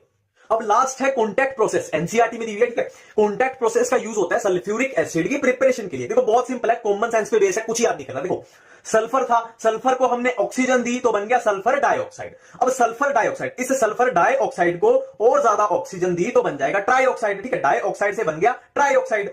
अब सल्फर ट्राइऑक्साइड को हमने सल्फ्यूरिक एसिड और कहीं से लाके सल्फ्यूरिक एसिड दिया तो ये बन जाएगा ओलियम। अब इस ओलियम को, ठीक है, इस ओलियम का हम यूज करेंगे। सल्फ्यूरिक एसिड हमें जो भी जितनी भी कंसंट्रेशन में चाहिए, इसको हम पानी में डाइल्यूट कर देंगे। और पानी में डाइल्यूट किस हिसाब से करेंगे कि जितनी हमें H2SO4 की कंसंट्रेशन चाहिए उतना हम ओलियम को डाइल्यूट करते जाएंगे, ठीक है। सिंपल है। एनसीईआरटी में कैसे दिया हुआ है, डाई ऑक्सीजन के कैसे दिया हुआ है, पहले हम करेंगे डाई ऑक्सीजन की प्रिपरेशन, फिर हम करेंगे डाई ऑक्सीजन की केमिकल रिएक्शन। अब देखो हमें डाई ऑक्सीजन की प्रिपरेशन करनी है, मतलब इसका सीधा सा मतलब है हमें डाई ऑक्सीजन चाहिए, ठीक है, हमें डाई ऑक्सीजन चाहिए। अब कॉमन सेंस लगाएंगे। देखो मान लो आपको पेन चाहिए, पेंसिल चाहिए, कॉपी चाहिए, बुक चाहिए, तो आप कहां पे जाओगे, स्टेशनरी की दुकान पे, ठीक है। आपको मान लो कपड़े चाहिए तो कहां पे जाओगे, कपड़े की दुकान पे। अब यहां पे हमको चाहिए ऑक्सीजन तो हम जाएंगे ऑक्सीजन की दुकान पे। ऑक्सीजन की दुकान मतलब जिसके पास ज्यादा ऑक्सीजन होगी, जिसके पास ऑक्सीजन ऑलरेडी स्टोर होगी, हम उसको बोलेंगे कि भाई ऑक्सीजन दे दे, हमें ऑक्सीजन को प्रिपेयर करना है, ठीक है। सिंपल सी बात है। तो इसके एनसीईआरटी में 3 पॉइंट दिए हैं, हम उनको 1 बाय 1 करेंगे। और प्रिपरेशन के बाद हम करेंगे केमिकल रिएक्शंस। इसको मैंने 2 पॉइंट्स में डिवाइड कर दिया। तो पहले हम करेंगे प्रिपरेशन, 1 बाय 1 जो 3 पॉइंट है उनको 1 बाय 1 कवर करते हैं, ठीक है। अब देखो मैंने डाई ऑक्सीजन की प्रिपरेशन में 3 पॉइंट्स की बात की थी, तो उसमें सबसे पहला पॉइंट ये वाला है। देखो फिर से वो बात रिमाइंड करो कि हमें कोई चीज चाहिए तो हम किसके पास जाएंगे, जिसके पास वो ऑलरेडी स्टोर है। तो क्या है, by heating oxygen containing salts, जैसे कि नाइट्रेट्स, सल्फेट्स, क्लोरेट्स। पूरी एनसीईआरटी की लाइन डिक्टेट करवा रहा हूं, ठीक है। अब इनमें हमें देखने से ही पता लग रहा है कि इनके पास बहुत सारी ऑक्सीजन है। नाइट्रेट के पास बहुत सारी ऑक्सीजन है, सल्फेट के पास बहुत सारी ऑक्सीजन है, क्लोरेट के पास बहुत सारी ऑक्सीजन है। तो इनको जब हम हीट करेंगे तो ये एक टाइप से ऑक्सीजन की दुकान है, इनको हम हीट करेंगे तो हमें मिलेगी ऑक्सीजन। एग्जांपल सिर्फ एनसीईआरटी में एक ही रिएक्शन दी हुई है, वो है क्लोरेट की, कि KClO3 को हीट किया तो हमें मिली ऑक्सीजन। तो ये तो हुआ हमारा पहला पॉइंट। अब नेक्स्ट है सेकंड पॉइंट, मतलब ये है हमारी ऑक्सीजन की दूसरी दुकान। तो इस पॉइंट में क्या है कि मेटल्स लो इन इलेक्ट्रोकेमिकल सीरीज जैसे कि Ag, Hg, Pb वो क्या करेंगे, ऑक्सीजन को लूज कर देंगे। अब क्यों कर देंगे, इसका सिंपल सा रीजन है। देखो ये रेड में है इलेक्ट्रोकेमिकल सीरीज, तो हमें कॉमन सेंस की बात पता है कि इलेक्ट्रोकेमिकल सीरीज में जो एलिमेंट ऊपर की साइड होते हैं वो इजीली ऑक्सीडाइज हो जाते हैं, और जो नीचे की साइड होते हैं, नीचे की साइड जैसे कि Ag, Hg, Pb मेटल्स लो इन इलेक्ट्रोकेमिकल सीरीज, जो नीचे की साइड होते हैं वो इजीली रिड्यूस्ड हो जाते हैं। रिड्यूस्ड होने का मतलब है इन्हें ऑक्सीजन के साथ रहना पसंद नहीं है, ठीक है। रिड्यूस्ड होने का सीधा सीधा क्या मतलब है कि ये ऑक्सीजन को लूज कर देंगे। तो Ag, Hg, Pb इनके ऑक्साइड्स हैं, ठीक है। ये क्या करेंगे, ऑक्सीजन को लूज कर देंगे और खुद रिड्यूस हो जाएंगे। इतना सा सिंपल था। अब थर्ड पॉइंट है सबसे इजी, H2O2 की डीकंपोजिशन। देखो इसके नाम से ही पता लग रहा है H2O2 मतलब ये कहीं ना कहीं ऑक्सीजन छुपा के बैठा है। अब छुपी हुई ऑक्सीजन को डीकंपोज करके हमने निकाल लेना है, बचेगा क्या, वाटर, ठीक है। H2O2 में नाम से ही पता लग रहा है कि ऑक्सीजन छुपी हुई है, तो छुपी हुई ऑक्सीजन को निकाल के हम वाटर को रिलीज कर देंगे, सिंपल है। अब देखो हमारे डाई ऑक्सीजन के प्रिपरेशन के 3 पॉइंट पूरे कवर हो चुके हैं, जैसे जैसे एनसीईआरटी में दिया हुआ है वैसे वैसे कॉपी पेस्ट पूरा, ठीक है। अब हम करेंगे रिएक्शंस। तो रिएक्शंस को मैंने किया है 2 पॉइंट्स में डिवाइड। तो मैंने केमिकल रिएक्शंस को 2 पॉइंट्स में डिवाइड किया है, ये है फर्स्ट पॉइंट और ये है सेकंड पॉइंट। देखो सबसे पहले फर्स्ट पॉइंट बहुत सिंपल है, कैल्शियम में ऑक्सीजन को जोड़ा, कैल्शियम का ऑक्साइड, एल्यूमिनियम में ऑक्सीजन को जोड़ा, एल्यूमिनियम का ऑक्साइड, फास्फोरस में ऑक्सीजन को जोड़ा, फास्फोरस का ऑक्साइड, कार्बन में ऑक्सीजन को जोड़ा, कार्बन का ऑक्साइड, सल्फर डाइऑक्साइड में ऑक्सीजन को जोड़ा, सल्फर ट्राइऑक्साइड, ठीक है। ये तो हुआ फर्स्ट पॉइंट। तो अब फर्स्ट पॉइंट में ध्यान से देखो, कहीं भी हाइड्रोजन नहीं थी, हाइड्रोजन नहीं थी मतलब हम पानी को, वाटर को नहीं निकाल सकते। अब ये 2 रिएक्शन में देखो, जो सेकंड पॉइंट है CH4HCl दोनों में है हाइड्रोजन, तो सबसे पहला हम काम करेंगे वाटर निकालने का। अब वाटर निकाल के हमारे पास जो भी बचा वो बन जाएगा प्रोडक्ट, ठीक है। इसमें CO2 बच जाएगी और इसमें Cl2 क्लोरीन बच जाएगी। वाटर निकाल के जो भी बचा, इसमें CO2 इसमें क्लोरीन। बोरेक्स के बारे में जो भी एनसीईआरटी में दिया हुआ है उसको ट्रिक्स की हेल्प से कैसे याद करें। देखो सबसे पहले बोरेक्स का फॉर्मूला क्या होता है, Na2B4O7 10H2O। अब देखो केमिस्ट्री में जनरली ऐसे फॉर्मूलाज होते हैं सॉल्ट्स के, तो बोरेक्स एक टाइप का सॉल्ट है, ठीक है। पहली बात यहां पे क्लियर होगी कि बोरेक्स एक टाइप का सॉल्ट है, ठीक है। अब आगे चलते हैं। देखो बोरेक्स की एनसीईआरटी में 2 रिएक्शन दी हुई है, तो स्टार्ट करते हैं फर्स्ट रिएक्शन के साथ। फर्स्ट रिएक्शन में हमसे पूछा जाता है कि अगर हम बोरेक्स को पानी में डाल दें, वाटर में डाल दें तो क्या होगा। अगर हम बोरेक्स को वाटर में डाल दें तो क्या होगा? देखो यहां पे मैंने ये 10H2O क्यों नहीं लिखा, क्योंकि यहां पे ऑलरेडी हमने इसको पानी में डाला है, मतलब यहां बहुत सारा वाटर है, तो वाटर के 10 मॉलिक्यूल्स का कोई भी सिग्निफिकेंस नहीं है, तो सिंपली ये आएगा Na2B4O7 प्लस H2O। ठीक है, बोरेक्स को हमने वाटर में डाल दिया तो हमें क्या प्रोडक्ट मिलेगा? अब देखो इसके लिए एक जनरल नॉलेज की बात बताता हूं। हमने इक्विलिब्रियम में देखा है कि जब हम एसिड और बेस की रिएक्शन कराते हैं तो हमें मिलता है सॉल्ट प्लस वाटर। एसिड और बेस की रिएक्शन कराने से हमें मिलता है सॉल्ट प्लस वाटर। अब इसकी रिवर्स रिएक्शन देखो, अगर हम सॉल्ट और वाटर की रिएक्शन कराते तो हमें मिलना चाहिए एसिड प्लस बेस। अब यहां पे देखो मैंने क्या बोला था कि बोरेक्स एक टाइप का सॉल्ट है, तो यहां पे हम सॉल्ट और वाटर की रिएक्शन कराएंगे तो हमें मिलना चाहिए एक बेस और एक एसिड। ठीक है, अब इसमें देख लो पॉसिबल बेस कौन सा निकल रहा है। यहां पे सोडियम है तो सोडियम वाला सबसे फेमस बेस कौन सा होता है? NaOH को निकाल दो। अब निकालना है एक एसिड। एसिड इसमें से देख लो एक ही पॉसिबल बन रहा है, इसमें से आप ढूंढ लो, चाहे एक ही पॉसिबल एसिड निकल सकता है, वो है बोरिक एसिड। ठीक है, वो है बोरिक एसिड। यहां तक कंप्लीट है, इसको बैलेंस आप करते रहना। अब देखो एनसीईआरटी में इस रिएक्शन के साथ एक लाइन लिखी है कि एक्वेस सॉल्यूशन ऑफ बोरेक्स, मतलब जब हम बोरेक्स को पानी में डालेंगे तो जो सॉल्यूशन बनता है वो होता है बेसिक, वो होता है बेसिक, मतलब इसमें से यहां पे बेस को जितवाना है। तो इसको कैसे याद रखें? देखो सिंपल सी ट्रिक है, B for base, B for borax, B for base, B for borax, मतलब बोरेक्स का एक्वेस सॉल्यूशन होगा बेसिक। क्लियर है? यहां पे हमारी फर्स्ट रिएक्शन कंप्लीट हो जाती है। ठीक है, अब दूसरी रिएक्शन में हमसे क्या पूछते हैं कि अगर बोरेक्स को हीट कर दिया जाए। ठीक है, बोरेक्स का फॉर्मूला क्या है? Na2B4O7 10H2O। ठीक है, हमसे पूछा कि अगर बोरेक्स को हीट कर दिया जाए तो क्या होगा। देखो हीट करते ही मतलब गर्मी मिलते ही क्या होगा, जो इसमें वाटर है, जो पानी है, वो सूख जाएगा, तो हमारे पास क्या बचेगा हीट करते ही? Na2B4O7। सिंपल है। अब एनसीईआरटी में बोला है कि इसको दोबारा से हीट कर दे तो क्या होगा। अब इसमें हाइड्रोजन तो है नहीं, तो हीट करने से पानी तो निकल नहीं सकता, तो क्या निकल सकता है? एक ऑक्साइड निकल सकता है, तो B2O3 को निकाल देते हैं। तो B2O3 को निकालने के बाद हमारे पास क्या बच जाएगा? NaBO2। ठीक है, इसको आप बैलेंस करते रहना। तो ये हमारे पास बन गई रिएक्शन। अब यहां पे एक चीज पे 5 स्टार लगा लेना कि जो ये NaBO2 है हम इसको बोलते हैं सोडियम का मेटाबोरेट, सोडियम का मेटाबोरेट। ठीक है, अब ये मेटाबोरेट बहुत इंपॉर्टेंट है। यहां पे सोडियम की जगह और कोई मेटल होती तो ये उसका मेटाबोरेट हो जाता। अब फिर से एक 5 स्टार लगा लेना कि जो ये रिएक्शन है, ये वाली रिएक्शन, ये कहां पे यूज होती है? ये कहां पे यूज होती है? ये यूज होती है बोरेक्स बीड टेस्ट में। ये 5 स्टार लगा लेना, बोरेक्स बीड टेस्ट में ये वाली रिएक्शन। ठीक है, अब बोरेक्स के बारे में जो भी एनसीईआरटी में है आपका पूरा कवर हो चुका है। ऑर्थोबोरिक एसिड के रिलेटेड जो भी एनसीईआरटी में दिया हुआ है उसको कैसे याद करें? देखो सबसे पहले ऑर्थोबोरिक एसिड का फॉर्मूला H3BO3। ठीक है, अब देखो एनसीईआरटी में ऑर्थोबोरिक एसिड की 3 रिएक्शन दी हुई है, तो वन बाय वन करेंगे। सबसे पहली रिएक्शन देखो, सबसे पहली रिएक्शन में हमसे पूछते हैं कि ऑर्थोबोरिक एसिड की प्रिपरेशन करके बताओ। ठीक है, पहली रिएक्शन में हमसे पूछेंगे कि ऑर्थोबोरिक एसिड की प्रिपरेशन कैसे होती है। अब देखो ऑर्थोबोरिक एसिड की हमें करनी है प्रिपरेशन, तो इसके लिए हम लगाएंगे एक कॉमन सेंस। देखो हमारी एनसीईआरटी में बोरोन के रिलेटेड सिर्फ 3 ही कंपाउंड दिए हैं, orthoboric acid, borax and diborane. तो ऑर्थोबोरिक एसिड की प्रिपरेशन या तो बोरेक्स से होगी या डाइबोरेन से होगी। अब इसमें देख लो हमें चाहिए क्या क्या। देखो इसमें है हाइड्रोजन, बोरोन एंड ऑक्सीजन। देखो हाइड्रोजन तो हमें किसी एसिड से भी मिल सकता है या वाटर से भी मिल सकता है, पर दिक्कत है इसकी बोरोन और ऑक्सीजन की। तो अब इसमें देख लो कि किसके पास बोरोन और ऑक्सीजन प्रेजेंट है। तो देखो डाइबोरेन को देखो, डाइबोरेन है B2H6, तो इसके पास बोरोन तो है पर ऑक्सीजन नहीं है। अब बोरेक्स में देखो इसके पास बोरोन भी है और ऑक्सीजन भी है, तो ऑर्थोबोरिक एसिड की प्रिपरेशन के लिए यूज होगा बोरेक्स। ठीक है, तो क्या रिएक्शन बन जाएगी कि सबसे पहली चीज तो आगे कि बोरेक्स यूज होगा, ये तो हमें पता चल गया। ठीक है, अब देखो बोरोन और ऑक्सीजन हमें मिल चुके हैं, अब हमें चाहिए हाइड्रोजन। तो मैंने क्या बोला था, हाइड्रोजन हमें किसी एसिड से भी मिल सकता है, एसिड का तो काम ही होता है H+ देना HCl। ठीक है, या किससे मिल सकता है हाइड्रोजन, हमें वाटर से मिल सकता है। तो ये अपनी एनसीईआरटी की रिएक्शन बन गई। अब फर्स्ट रिएक्शन कंप्लीट हो चुकी है। सेकंड रिएक्शन में हमसे पूछते हैं कि ऑर्थोबोरिक एसिड को हीट कर दें तो क्या होगा। देखो हीट करने से क्या होता है, गर्मी मिलने से क्या होता है, पानी उड़ जाएगा या पानी सूख जाएगा, कुछ भी बोल लो। हीट करते ही इसमें से पानी को निकाल दो, तो इसमें से पानी निकलते ही क्या बचेगा, ये HbO2। ठीक है, फिर आपसे पूछता है कि हम इसको दोबारा हीट कर दें तो क्या होगा। तो देखो इसमें से तो वाटर का मॉलिक्यूल निकल नहीं सकता, मतलब हमें इसके 2 मॉलिक्यूल लेने पड़ेंगे। अब इसके 2 मॉलिक्यूल में से 1 मोल वाटर का निकलेगा, तो हमारे पास क्या बचेगा, हमारे पास क्या बचेगा, B2O3। ये हमारे पास बच गया। ठीक है, ये एनसीईआरटी की रिएक्शन है, तो इस तरीके से हमने इस रिएक्शन को भी याद कर लिया। अब एनसीईआरटी की थर्ड और लास्ट रिएक्शन, इसमें हमसे पूछा है कि अगर हम ऑर्थोबोरिक एसिड को वाटर में डाल दें तो हमें क्या मिलेगा। देखो हम ऑर्थोबोरिक एसिड को दूसरे तरीके से कैसे लिखते हैं, BOH3, इस तरीके से लिखते हैं। ठीक है, अब देखो वाटर किसमें डिसोसिएट होता है, वाटर होता है H+ और OH- इसमें। ठीक है, अब देखो ये जो BOH3 है, ये यहां से इस OH- को उठा के क्या बना देगा, OH4 और ये पूरे पे माइनस। सिंपल है। BOH3 था, इसने एक और OH उठाया और इस पे थी एक माइनस, वो यहां पे आ जाएगी। हमारे पास बच क्या? अब हमारे पास बच गया ये H पॉजिटिव, तो ये हमारे पास H पॉजिटिव बच गया। सिंपल सी एनसीईआरटी की रिएक्शन याद हो गई।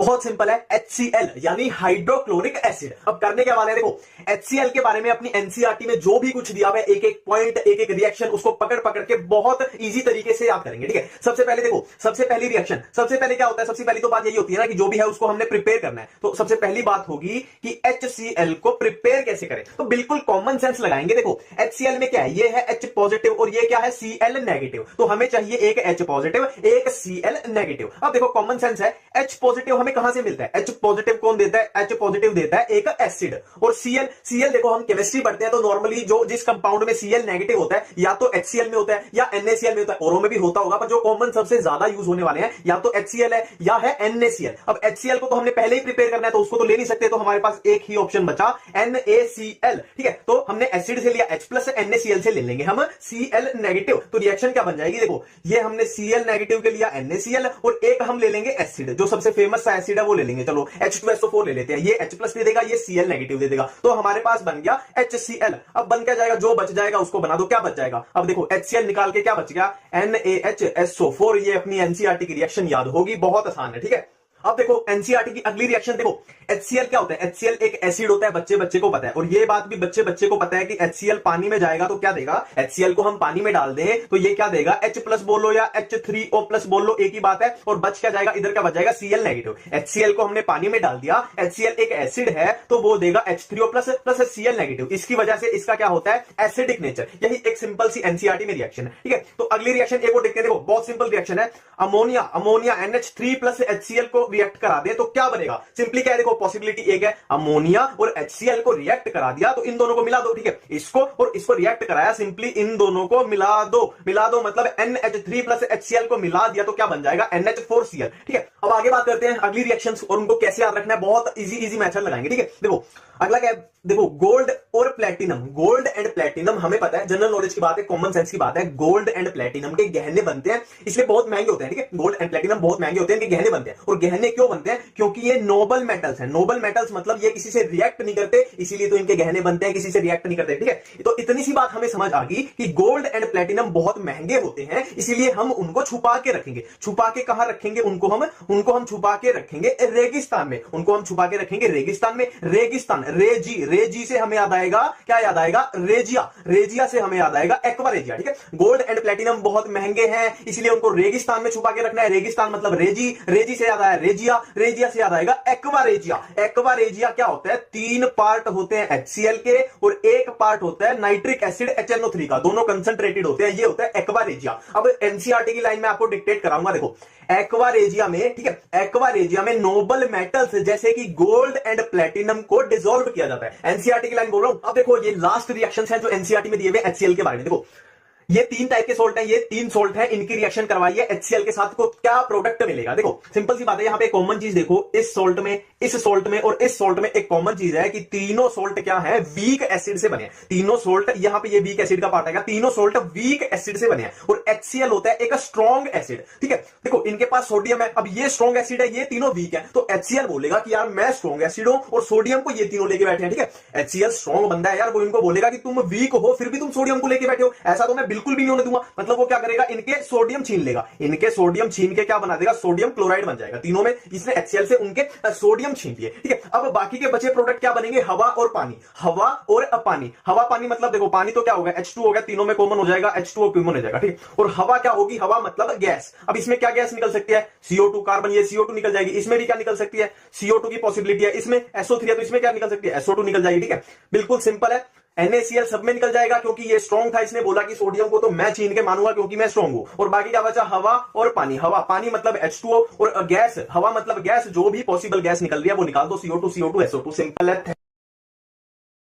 वाले हैं फॉस्फीन। देखो पूरा एनसीईआरटी के अकॉर्डिंग चलेंगे, ठीक है।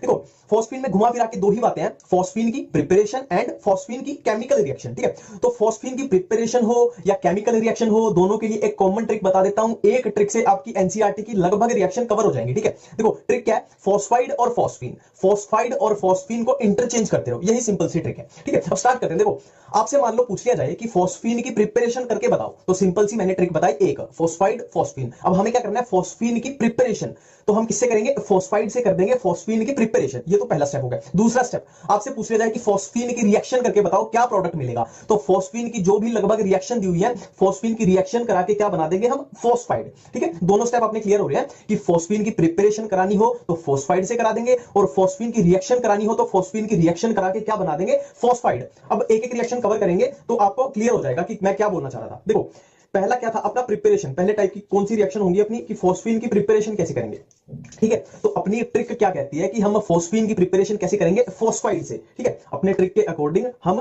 फॉस्फीन की प्रिपरेशन कैसे करेंगे, फॉस्फाइड से, हम फॉस्फाइड से प्रिपेयर करेंगे फॉस्फीन को। इतनी ट्रिक अपनी याद होगी। अब फॉस्फाइड भी तो किसी चीज का होना चाहिए, तो फॉस्फाइड किसका, कैल्शियम का, ठीक है। इतना क्लियर है, कैल्शियम फॉस्फाइड से हम प्रिपेयर करेंगे फॉस्फीन को। अब इसमें ट्रिक में और आगे चलते हैं। देखो कैल्शियम फॉस्फाइड में हमें इतना पता लग गया कि फॉस्फीन कहीं पे छुपी हुई है, अब इसको निकाल के हमने फॉस्फीन बनानी है, ठीक है।